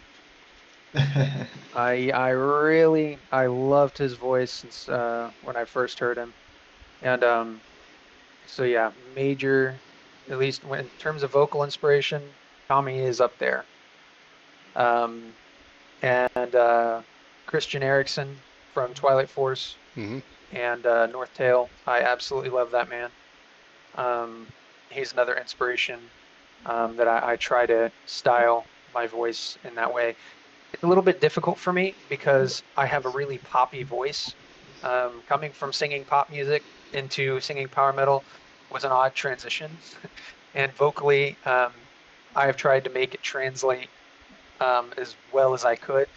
So the product that you hear is the product that you get at this point. And you're going to hear a lot of that on the new album, by the way. You're going to hear a lot of pop style sound, not from the songwriting, but just from me. There's some bits and pieces there where it comes across a little bit. But yeah, rest assured, a lot of power metal. Yeah, I think I'm never object to the fact that power metal and pop, especially the kind of power metal that we play, are actually more closely related than you think. Melodically, for sure. Yeah, and catchy chorus wise, which what we've definitely gone for with the new album. And yeah, I can't wait for you guys to hear Noah's work on this new album. All the songs that you haven't heard yet he's going to blow you away. So yeah, look absolutely. forward to that. Cool. And yeah, just for me, Iron Maiden was the band that made me want to play music, because it made me realize, bass doesn't have to be this rumbling thing in the background. It can be melodic. It can be the main thing sometimes. And then there's no problem when it is that rumbling thing in the background, because it just makes it complete. So yeah, Iron Maiden. There's no band without bass. Yeah, agreed. And when it can shine through in the forefront, like you mentioned with Iron Maiden, it's so beautiful. Which bands inspired you to make this band / first and second album? I feel like that's probably a question for Billy, but I feel like he's probably already answered it again, because it's going to be like Freedom Call, Rainseed. Yeah, we're nailing it. We're one ahead on every question. That's the thing, yeah. Rainseed, Freedom Call, always been there in the back of my mind. Dream Theater. I would say maybe it's a touch more in places, maybe some Beast in Black, Battle Beast stuff going on a little bit more. definitely a lot more Hammerfall stuff. Yeah, it's a mixture of everything. You know, it's not really always a conscious thing. It's just I just go for it and see what happens. Then every now and then I'll think, oh, actually that's a little nod towards those guys or those guys or Yeah. But yeah, no, it is what it is. Those fans are always in the back of my mind. Yeah, for sure. Mm-hmm. Next up is favorite songs and artists. Do I need to say it? Can it be done? Can it be done? It's got to be the ones I've already mentioned. If I'm going to say favorite band / artist, Sonata Arctica, Devin Townsend. I can't pick between them because it's two different worlds of why I enjoy it. You know, one as a musician just doing everything, and the other is just one of my favorite power metal bands. So that's for me. I could sit here and name countless bands and countless artists and countless albums and songs, but we'll be here all day. So yeah, Sonata Arctica. If I had to pick a song from them, I can't. But I will pick an album. Reckoning Night is my favorite album from them. So, yeah, it's so difficult. There's, like you say, there's just too many bands now and too many songs that have like really touched you. Yeah. And it's just hard to single them out. I mean, I would have to say Dream Theater, Fatal Tragedy, because it's the song that introduced me to Mike Portnoy and Dream Theater. Freedom Call, Metal Invasion, because it's what started all of this off. Mm-hmm. Rainseed, Follow Me is probably my favorite Rainseed song because it's about two of my loves. It's Star Wars and it's power metal. Yeah. And it's on my favorite Rainseed album, which is Welcome to the Theatre. Yeah, I mean, and then as Anthony said, you could go on and on and on. But if I had a gun to my head and had to pick, 4 or 5, that they would be that. Yeah. Cool. Yep. And Dream Theater. Top power metal band. Memories of Old. You. Right. You. Did Billy pay you to say that? No, but is that he should? Yeah. He should. I'll send you my PayPal later, Billy. Yeah, no worries. File that in my bottomless file cabinet. Yeah, Twilight Force. Like I said, but lately I've kind of gotten out of them, and I'm really leaning more into the traditional style nowadays. I like Skeletune right now.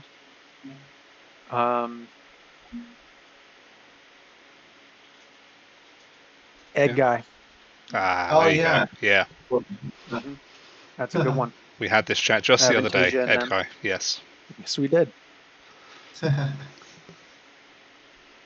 band that got me into power metal was Hammerfall, so good choice. Good choice. Difficult to narrow down a song, so I'll go with album as well. Legacy of Kings was the album that just blew my mind when I first heard it, and I was like, nice. This is solid pick. Yep. Yeah. Cool. Yeah, for sure. Next up, what is your favorite moment of your careers?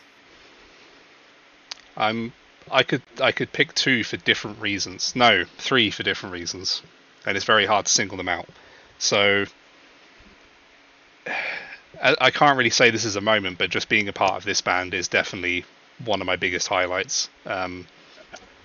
If I was to narrow down one specific thing, I would say that the first ever show that we played was something very special, and I'm really looking forward to us getting back out there and playing more with you guys as well as our new lineup. But also going back a little bit further would be when me and Billy played the Underworld with Nightmare World, because it was a venue that I've been to so many times as a fan and seen so many bands that I love, and then to actually be on that stage was just so surreal to me. It's like, wow, I'm normally down there. What's happening here? So it was a bucket list venue for me to play there, and that was it stands out to me as a very nice moment. So.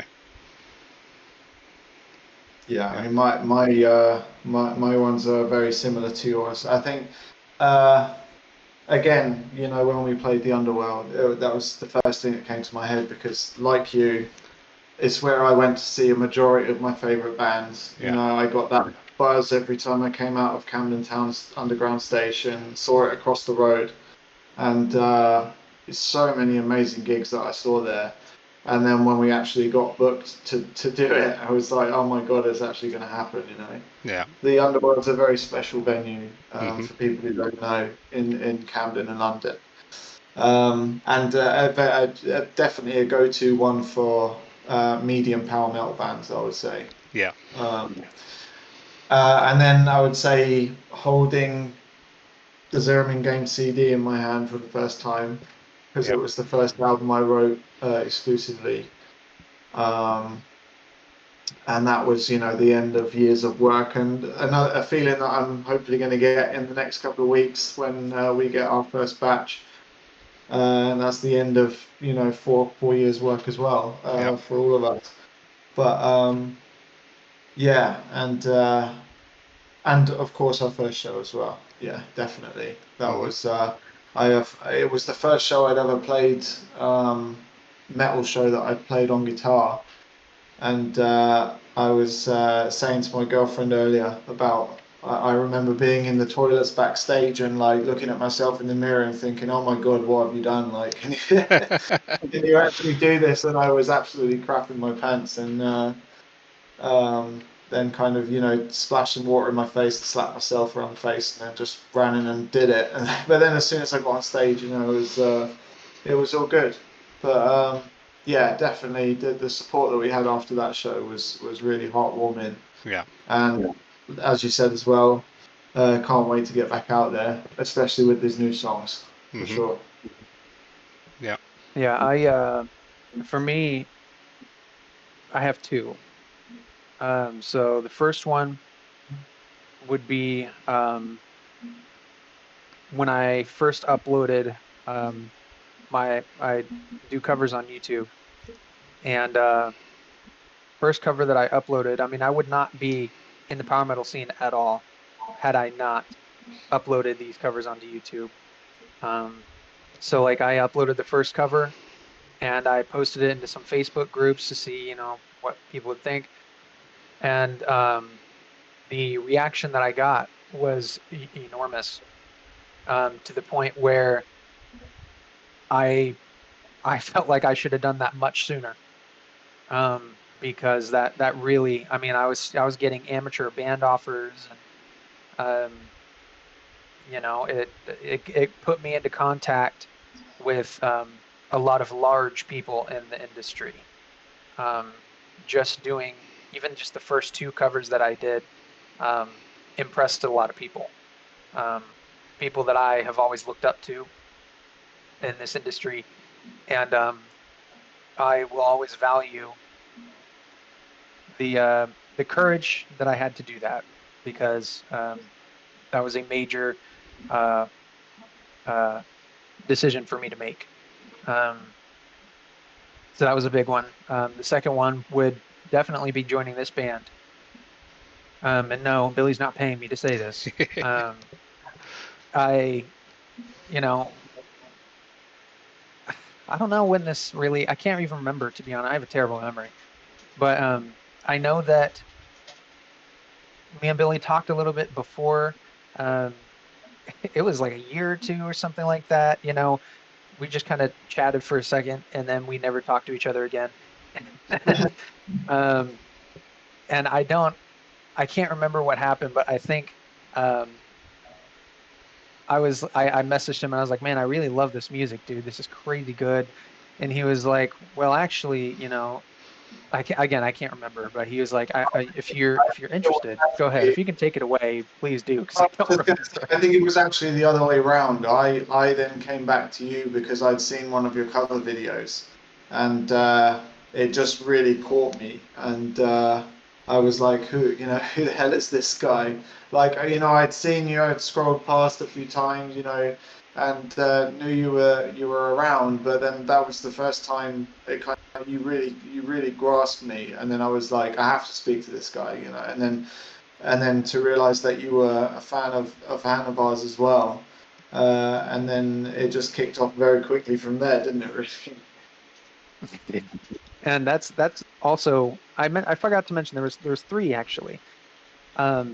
That for sure, like that was a major one for me because again, the reception that I got from joining the band, and truth be told, it isn't something that as far as I know the band really talks about a whole lot, but we were nervous bringing me on because of the large shadow that Tommy tends to cast in a good way.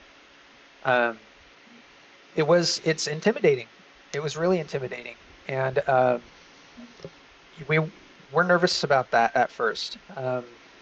But once I actually got stuff recorded, and Tommy actually reached out to me, and I got to talk to Tommy about the album and the band, and that's another major thing that I really value and I'll always hold dear because Tommy is a stunning individual.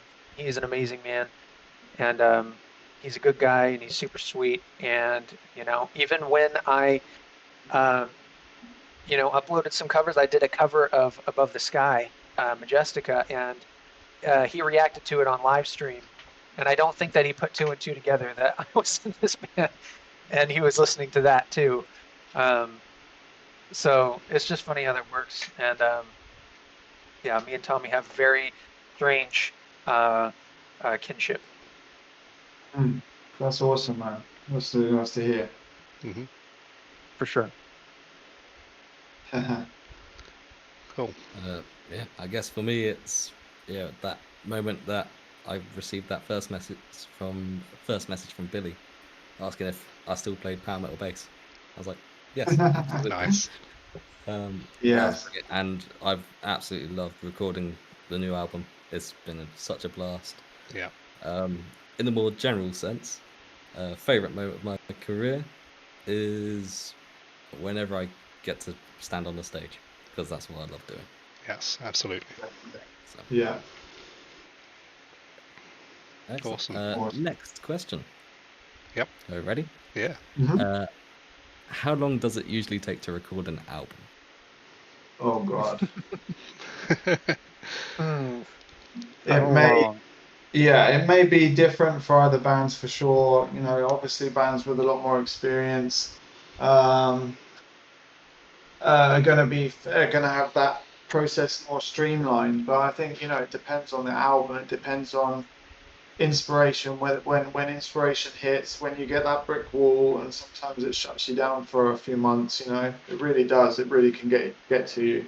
Yeah. And then you start disbelieving in yourself again, and then you have to wait for that little moment the spark comes back. So the writing process is a massive thing, because especially for Never Stop Believing, again, the writing was on me this time, and I think that because it's the second album, I did put a lot of pressure on myself, and I was very, very cautious about what I would lay down, and then I think, after a while, I just sort of thought to myself, you can't do this, you can't put this pressure on you, otherwise it's never going to work. And then, towards the end of that process, it started going a lot more smoothly. But yeah, in terms of that, I mean, writing for that album started, I would say, maybe 2021, 22. Do you think, Anne? I mean, when I first started putting ideas together, maybe. I think it started like late 2021, but it was only like, let's like get a new song ready and like let's go from there, and that's where Guardians of the Kingdom, the first version, obviously came out in 2022. That was obviously the start of the album process because that song is on the album, but at the time we were really focused on like, let's just get a new song out and then we'll build up the new album from there. So like I say, the writing process, that is the longest part, easily, especially this time, because this, with the Zeramin game, production wise, we were doing a song here a couple of months, a song there a couple of months. in terms of finishing a production, getting it to a good level. Yeah. Before the final mix kind of thing. But this time, I did 12 days in a row with Alessio. So we had 3 songs already produced, I believe. So we had, the rest to go. But then, I just booked 12 days, stayed in London, and so that was very quick. That's the quick process. It's the writing, and then you call, when production's finished, the end. It gives you an idea for us. But every time we hope that the next one's going to not be as long. Yeah. But we get more experienced in writing every time. So we'll see what happens. I think our determination grows more and more. Absolutely. So yeah. And which instrument or voice takes the most and least takes to get perfect? Oh. Depends on the person who's doing it, I guess. If it's me, it's first take every time, of course. Nah, definitely Naturally. not. Noah, what do you think for vocals wise?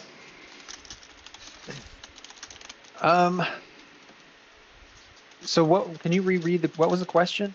It was something about which instrument or voice takes the most and least takes to get perfect?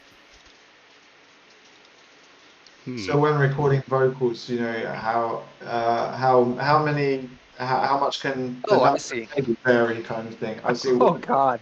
That one for you. Yeah. Okay. Plenty. Lots. Yeah. It does depend. It depends on. I would say, as a singer, it depends on the band or project, because if this band is at the top of my priority list, and I want to make sure that every take is as good as I can get it. So it takes takes. So. Yeah. I guess it really depends on what's being recorded. If it's like a really hairy solo, then like it might take you a little while. Unless it's Wayne, of course, then he'll just be like, boom, done. Of course. Yeah. Legend. I know that real quick. I know that and Never Stop Believing. As a little bit of a kind of a preview. I don't know how to explain it, but I'll tell you this. There's the third chorus is insane. That's all I'm gonna say. It was insane and not easy. It was written. It's funny because it was my choice to do it. I did not have to do it what I did, but I did it anyways. And I'm gonna regret that come singing live. But you know what? It'll be cool. And I'm ready. Yeah. So just to pick up from the chat, there was another part of that question which I don't know if I put it in there when I sent it over. But regarding the studio, is also how many hours specifically do you spend in the studio on any given day, like when you're there? Well, I guess that also depends. But like, answer that first. Yeah, go for it. Yeah, if I'll answer that first, then it would be just to go off what I was me talking. It takes me. It depends. Honestly, it always depends for everyone, I think. But yeah, like if I'm recording just main vocals, it'll take me maybe 2 or 3 hours per song. Depends on the song. Never Stop Believing, different story. But yeah, generally it'll take me about 2 to 3 hours. Backing vocals, also another story, as Billy can attest. Yeah. It took me a while to get all the backing vocals down, and even then, may or may not have gotten all of them down. So, that's just a large undertaking because you're recording the entire song length several times, many times, 12 or more times. It's a lot, and it takes a long time to get right. So, yeah. Yeah. Mm-hmm. So Billy, how long did you spend with Alessio on any given day when you were there? Oh, you at Rogue? Yeah. I mean, it's a 9 to 5 day, 10 to 6. That's production wise, that is it. I mean, and the same for we track drums and some of the guitars for the Zeramin game at Rogue as well.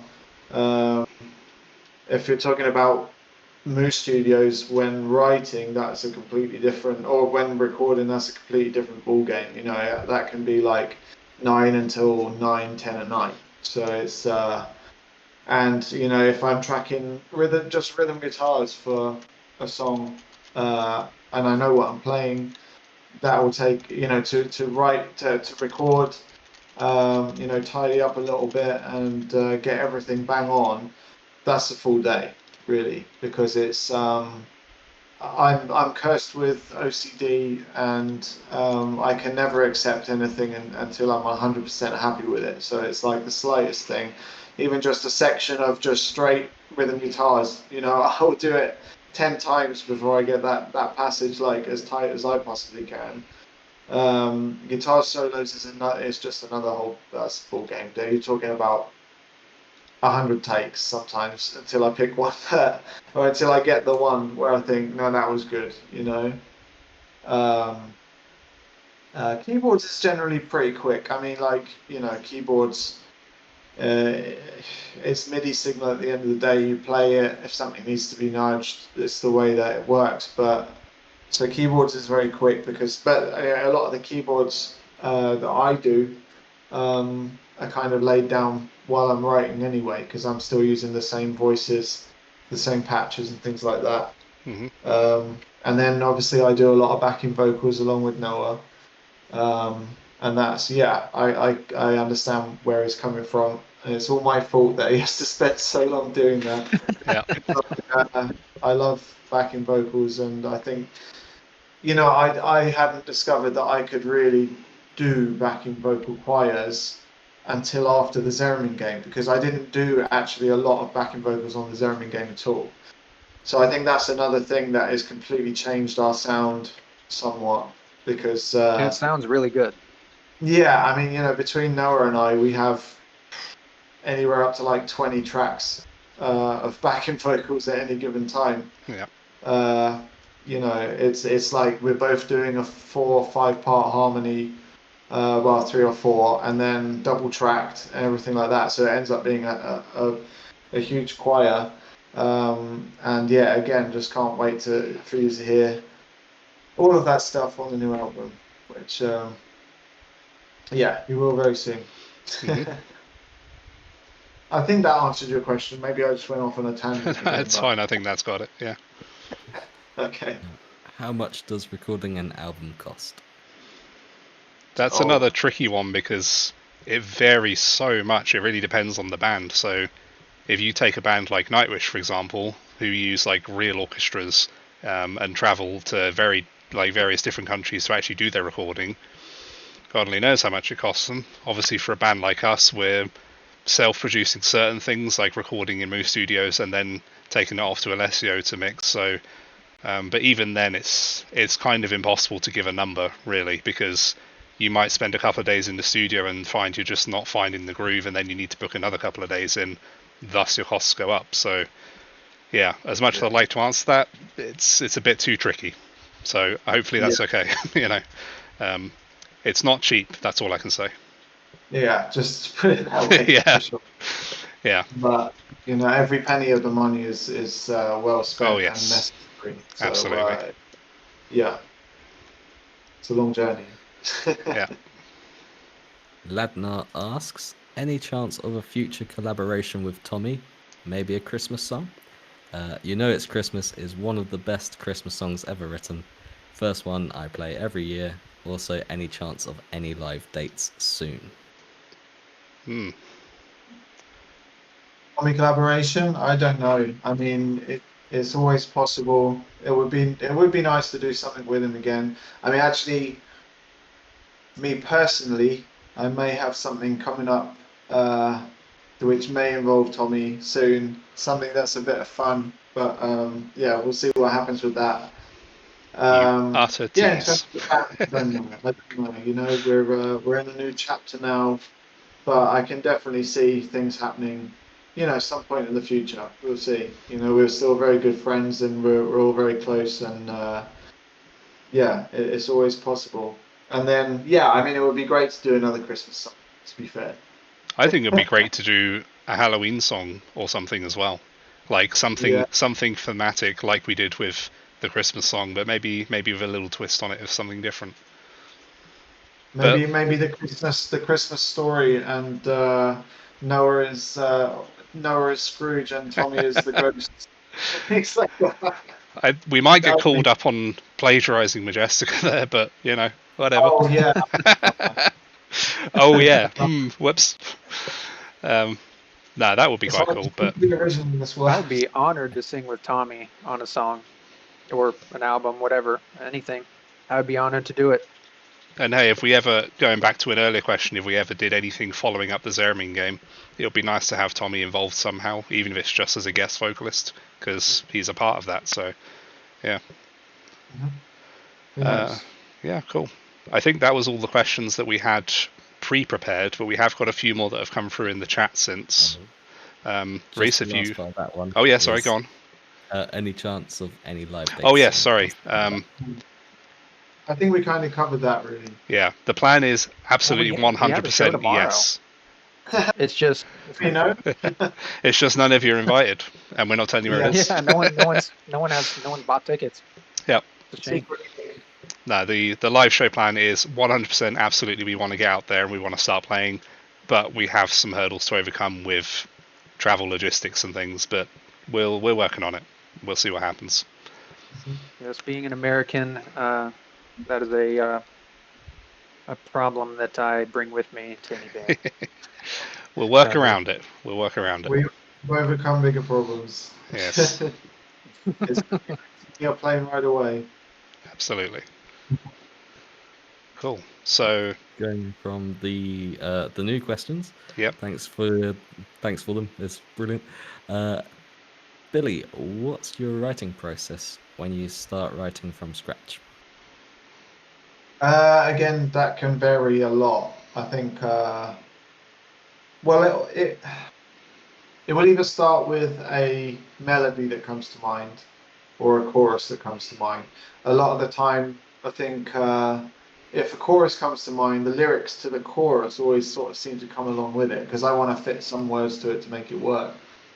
Sometimes, like I say, it's an intro melody.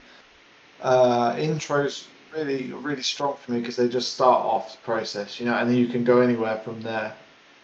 If you get sometimes if you get a chorus that really works, then I like to sort of come up with an alternate melody, which will be the intro or something like that.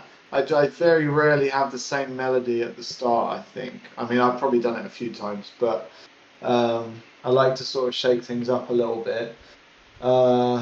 Lyrics to the rest of the song always usually come last, because I'm very music focused.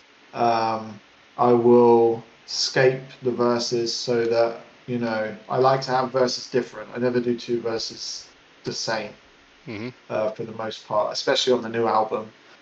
There'll always be a kind of a variation. So yeah, it can come from anywhere. I mean, usually it's at 1 a.m. when I'm trying to go to sleep, and then something will come to my head because I can't stop my brain working. Then I'm up recording a voice note on my phone, and then waking up in the morning and either going, nah, that's shit, or yeah, that's good, we'll do it, and then maybe go to the studio. Or it can be, when I'm driving, whatever. Sometimes because I do obviously listen to music a lot in the car, but sometimes, especially when I'm in a writing process, I won't listen to other music. I will sit in silence and just sort of let my brain tick over. And because if I'm listening to music, then it's not going to happen because I'm just listening and enjoying the music. But if I'm in silence and my brain's just ticking away, something will come. I think the bonus track on the Zeramin game, the Architect's Eyes, I think I wrote most of that song on one journey home from work, and that was with chorus lyrics. I had the whole thing planned out when I got home. Probably one of the quickest songs I ever wrote. But yeah, so like I say, writing process for me is it's all over the place. But every song has its own journey and comes together in a very different way. Yeah. Hmm. Hope You that. know what pisses me off, Billy? When I asked you, where did you learn how to write? You said grade school. Really? So you answer his question seriously, you answer mine with some half-assed whatever. Let's move on. Oh, Billy. Oh, no. Well, Right. no, I don't know when I learned to write. I think that was, yeah. I think That luckily just came naturally, I think. for a lot of people, it Fair comes enough. naturally as you're trying to do it, and then eventually you get to a point where you're like, oh, actually, that's quite good. You know, Yeah. after you go through like 10 terrible renditions where you're learning the process, and then suddenly just magic happens. Songwriting is a very hard thing to learn specifically. It can be done, obviously, but a lot of it is intuitive, I think. Yeah, cool. And that one was from Magmataurus. I forgot to say That's who cool. it was. Yeah, no, big shout out to Magmataurus. It's another band, and Earl English is the mastermind of that. He's here in the chat. He's amazing songwriter as well, and I work with him on his songs. I do drums, rhythm guitars, and keyboards for Magmataurus at the moment. So yeah, definitely go and check them out. It's good stuff, and working on him with some new stuff as well at the moment. So yeah, for sure. Shout out to Earl. Next one from Zettabyte. Will there ever be a video game from F.EX, the World of the Zeramin game album? I assume you meant for example. Oh, yeah. Yeah, I got it. That makes sense. Yep. If someone wants to develop Yeah. one, If someone wants to do it, then feel free. Go ahead. We're all here Make me for the it. main We character, will. though. Yeah. I want to be the main character. of course. Yeah. That would be cool. But yeah, if someone wants to do it for us, be my guest. From Amber Aquila again. What's your favorite video game music? Final Fantasy. Just easy answer, you know. I can of course name others, but top of the list because like composition wise, it's just amazing. Even the old stuff that's really like MIDI, it just sounds epic, regardless. Yeah. It's got to be anything Nintendo, because those the songwriters that they have employed over there are just, I mean, they made the most memorable melodies of all time. You know, they have some real talent over there. I'd say, again, Nintendo for sure. My favorite Nintendo game on the Game Boy was Kirby's Dream Land, and I even did a power metal version of the end credits music from that game at some point. And then you have, obviously Super Mario. Those things are always sticking ahead. Sega Mega Drive, Sonic the Hedgehog. So with with Sega, a lot of polyphonics started coming in, and a lot of those patches are still amazing to this day. I actually have a VST plugin with, I'm pretty sure all of the, it is like a lot of the games from the Sega Mega Drive with those patches. I don't think I've used any in Memories of Old yet, but I was working on a video game at some point, and I was definitely using them there. But and then obviously games like Medal of Honor, Call of Duty. I love the kind of wartime orchestral stuff. Medal of Honor Allied Assault. That soundtrack will sit with me for a very long time. Yeah, that's what comes to mind. I think for me it's the Pokemon games. Cool.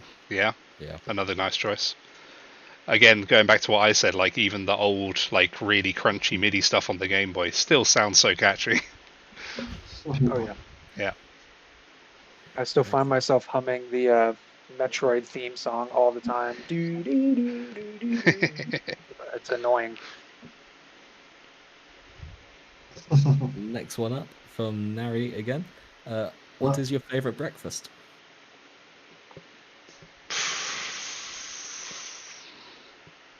Good Fire, question. of course. Oh, well, yeah, now that you said it. Full English. Proper British fry-up, mate. I had one today. Jealous. Mm-hmm. I was about to say, for all the Brits, it's just going to be baked beans. Beans on toast, innit? Yeah. Yeah. It was actually a Weatherspoons as well. Some people might not know what Weatherspoons is, but myself and Lottie, my girlfriend, we went to the RAF Museum, Royal Air Force Museum in London today, and went and found a Weatherspoons very soon after. Yeah, it can't be a Give me fry-up. a good breakfast burrito. Oh, that sounds good. Nice. Pancakes. Any more for any more? Pancakes. Oh, sorry. That's a good When one. did you say pancakes? Amazing. I think it's our final question. Oh, Right, let's make it a good one then. What we got? yeah. Again, from Zettabyte. When are you guys headlining Wacken Open Air? Tomorrow. Oh. Yeah, tomorrow. That was the show that we were doing tomorrow. Yeah, but no one's coming. We didn't get any sales. So I knew someone was going to leak it. Yeah. I mean, obviously we'd love to play there, but headlining it might be a few years off that, you know. We're going to have to do a bit more work first. Yeah, I think. just a bit. just getting goal. Gonna have to pull your finger out and do something. It's the dream, though. Yeah. But no, all good. Sorry if that dragged on a bit, but hopefully we gave some sufficient answers to everyone's questions, and thank you to everyone that submitted them. Definitely gave us a lot to work with there. Nice balance of silly and interesting and relevant. So yes, thank you very much. Yeah, I think we've only got one thing left to do at this point, I would say, and that's to find out. Oh no, Billy! Oh no! Find out where your guitar's going. So Yeah. it's that time. I'm looking forward to it. I really am. I know that whoever ends up with it is going to look after it for me, and who knows? One day I might see it again at some point. But as long as it's looked after, then I'd love for somebody else to keep that piece of history. So absolutely. Yeah. So we have prepared a little prize wheel over here. So let me just pull that up for you all. Ta-da! It's the Architects of Dreams prize wheel with my mouse. Hello. And everyone's names are included. Everyone that was a part of the crowdfund campaign. So if you're here and you backed us, best of luck. If you're here and you didn't back us, wish everyone else the best of luck. I don't know. So this is the big one, right? So this is the big one. This is to find where the guitar's going, and there is the guitar. Let's just pull back over to Billy for a second. There we are. Yeah, here she is. LTD M50 Floyd Rose. That's been with me since probably, 2017, 2018 maybe, something like that, I think. Yeah. Everything Memories of Old has been recorded on this guitar. Mm-hmm. Obviously used at live show. I've recorded a lot of songs with other artists on this guitar. There's a lot of history in it. Maybe one day I'll make a list of everything that was done with this guitar. But it's a lovely guitar. I will decide whether to restring it or whoever wins it if they want me to leave these ones on, because these were, I think, used at the end of making the album for sure. So maybe I'll leave those on. Yeah. I'm gonna throw in a nice Cosmic guitar strap too, quick release locks, everything like that, all that good stuff. But yeah, there she is, and I can't wait to see who's gonna win it. So a very quick disclaimer before we spin the wheel. We do understand that shipping to other places in the world can obviously be an expensive thing to do. We are going to cover the costs of shipping the guitar, but we can't control import costs. So if it ends up going somewhere where you might have to pay import costs, we will be contacting the winners before anything happens to make sure that you're okay with that we can agree that roughly what you might be expecting. If you feel it's too much for you and you want to pass on the price, that's okay. Like, we're not going to force anyone to have to pay loads on import charges. But just to let you know, we're drawing the winners. Sorry? So I was just going to say, and depending on where it is as well, there may be other solutions that we can come up with. Precisely, we'll work it out. But we're going to draw the winners. We will contact everyone, and for specifically the guitar and the cymbals we have to give away, like the big prizes, if there are problems we need to overcome, we will discuss it with you and come to a solution and go from there. So best of luck to everyone. I'm going to flip back over to the competition wheel, and here we go. You ready, Billy? Yeah, ready. Pressing the button. Here we go. 3, 2, 1. Where's the guitar going?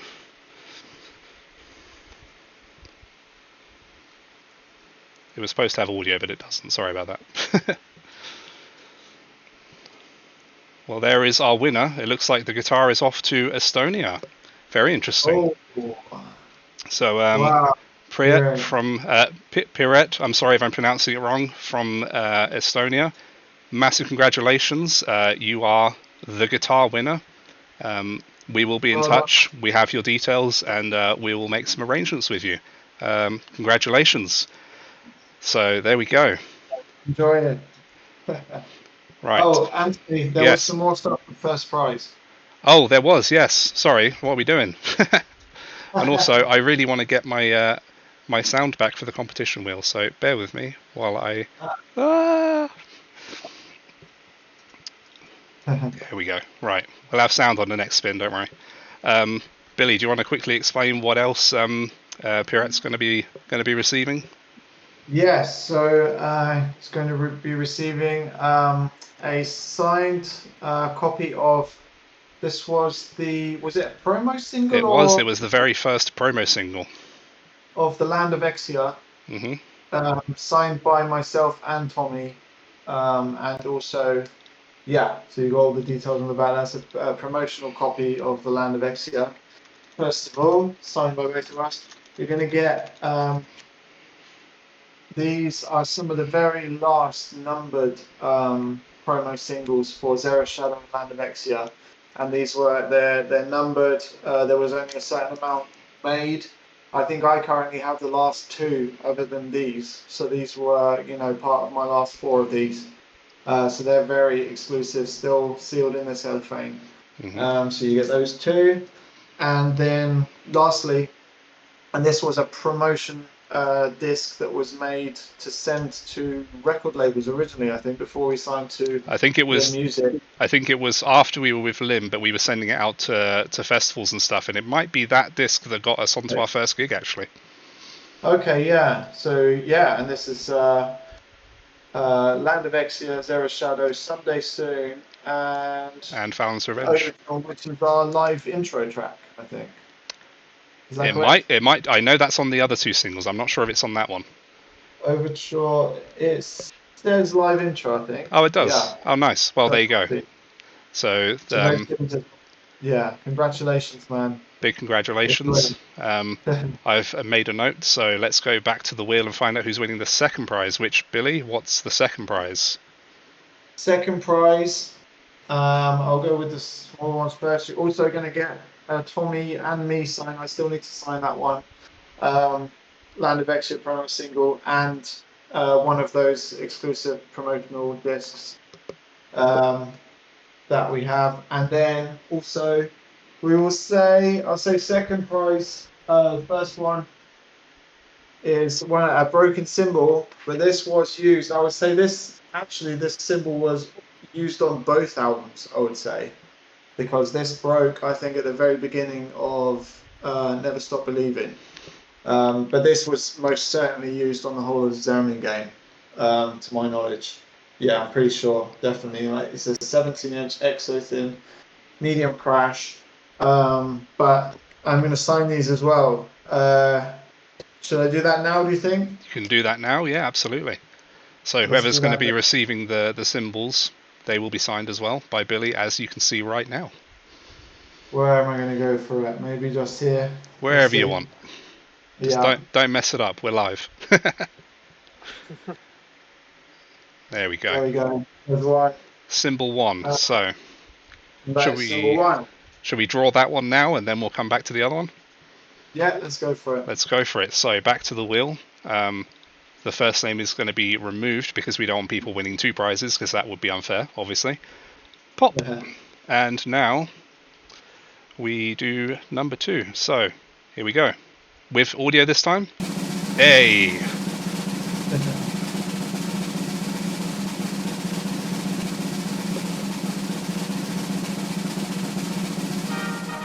There we go. Looks like that one's off to Philip H from Germany. Nice. Congratulations, Philip. Nice one. Put that down here. Awesome stuff. So let's make a note of that. And what's the second symbol? So yeah, so the same for the second prize. The same 2 discs signed by Tommy and myself. And then you're going to get this one, which was one of my favorite symbols. I don't think this one was used on the Zeramin game, but it was definitely used on the whole of Never Stop Believing album. It survived just about till the end, until we started to get some little cracks. The thing about these symbols, I mean, this is WHD. I think it was rebranded from Stag. It's one of those symbols that sort of does the round of brand names, and they call them different things. But I've always had this China throughout this album process. Sounds amazing, and yeah, I really like it. Oh, Effect China. A couple of cracks, but very well loved and used on the entire album. So I will sign this one as well. There we go. Another signature incoming. Wonder where this one's going. Let's go for down here. Yeah. Oh, so much pressure.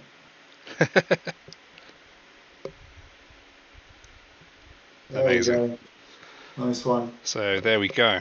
Let's head back to the wheel and see where this one's off to. So once again, remove the previous winner, and here we go again. Boom.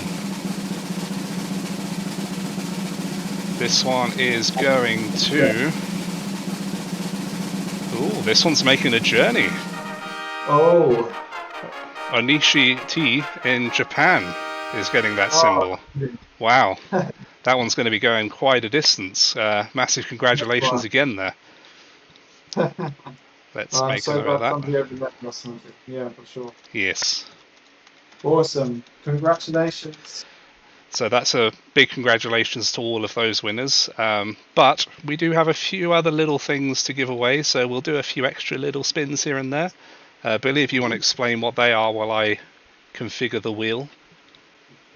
Yeah, so we have... basically, we've got 7 more of the promotional Land of Exia singles left. Unfortunately, we haven't been able to get to Tommy, but I will sign these. So yeah, and they're exclusive. I think these are almost the last of these left. So yeah, very, very, very special. So yeah, it'll be good to add to your collection. Absolutely. So we're going to do a quick fire. This is 7 people will be receiving these. As Billy said, there's 7 of them there.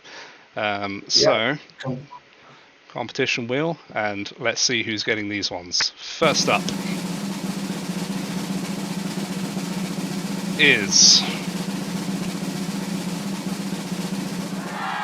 John D in the UK. Oh, nice. Second up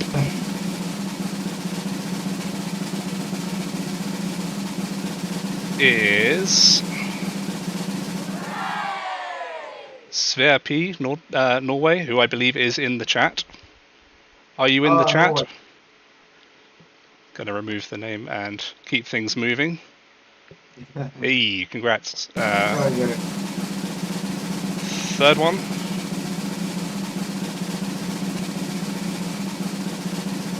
It's going to Alina E in Germany. Yay. Fourth one.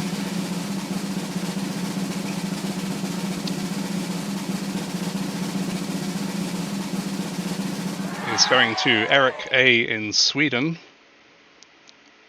It's a nice mix of countries here. I'm really loving that. Next up is Daniel M in the US. And I've forgotten how many names that I've drawn. What was it? One more? Two more. Thank you. Right, let's keep it moving. Sorry, chaps.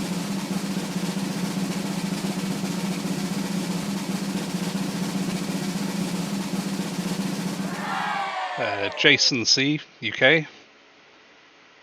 And one more. One more.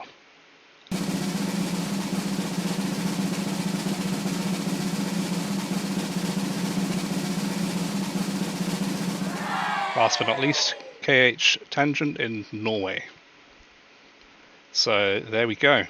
Those are our winners. Let's bring it back on over to our lovely faces. Big congratulations to everyone who won one of the prizes. All of those will be sent on or around the time of the release of the album. The guitars and the cymbals might take a bit longer to arrange, but we'll discuss that with the winners individually and take it from there. So big congrats, everyone. Billy, how do you feel? Your guitar's off to Estonia. Oh, seem to have lost Billy's audio.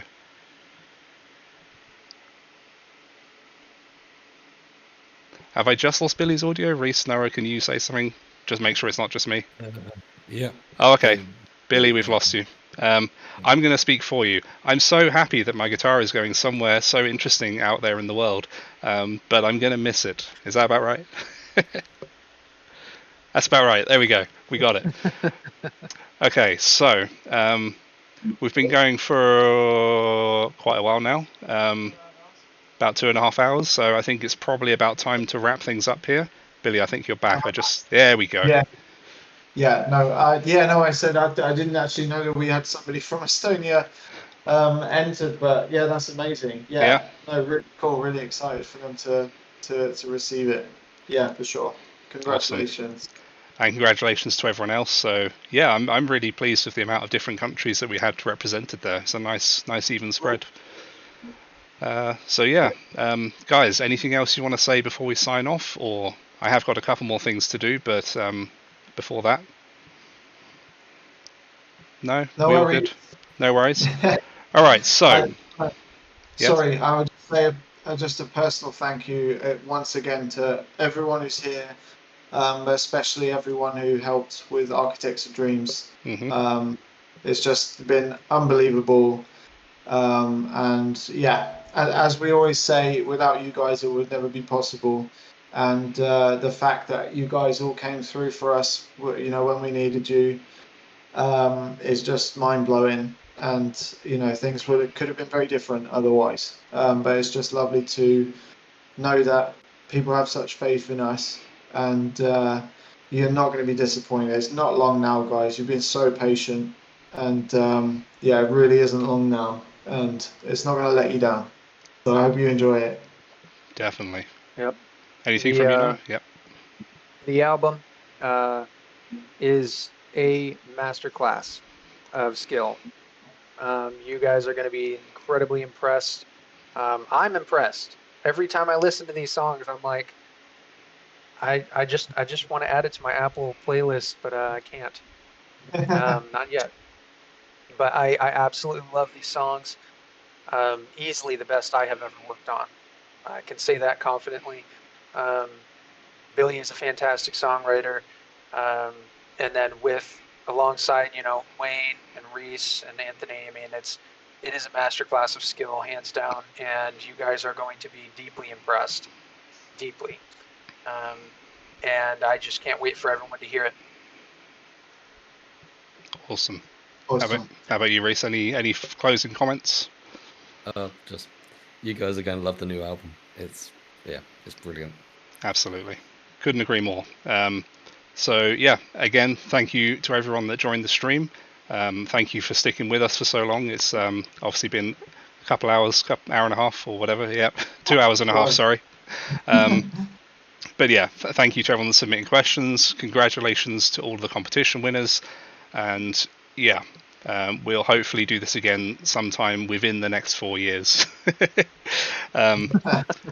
So we have got one last thing to close. We do have something very special coming next week, and because you all stuck around to the end, we're going to give you a little preview of that. So that'll be the next thing up, and then we'll be signing off. So we'll leave it here.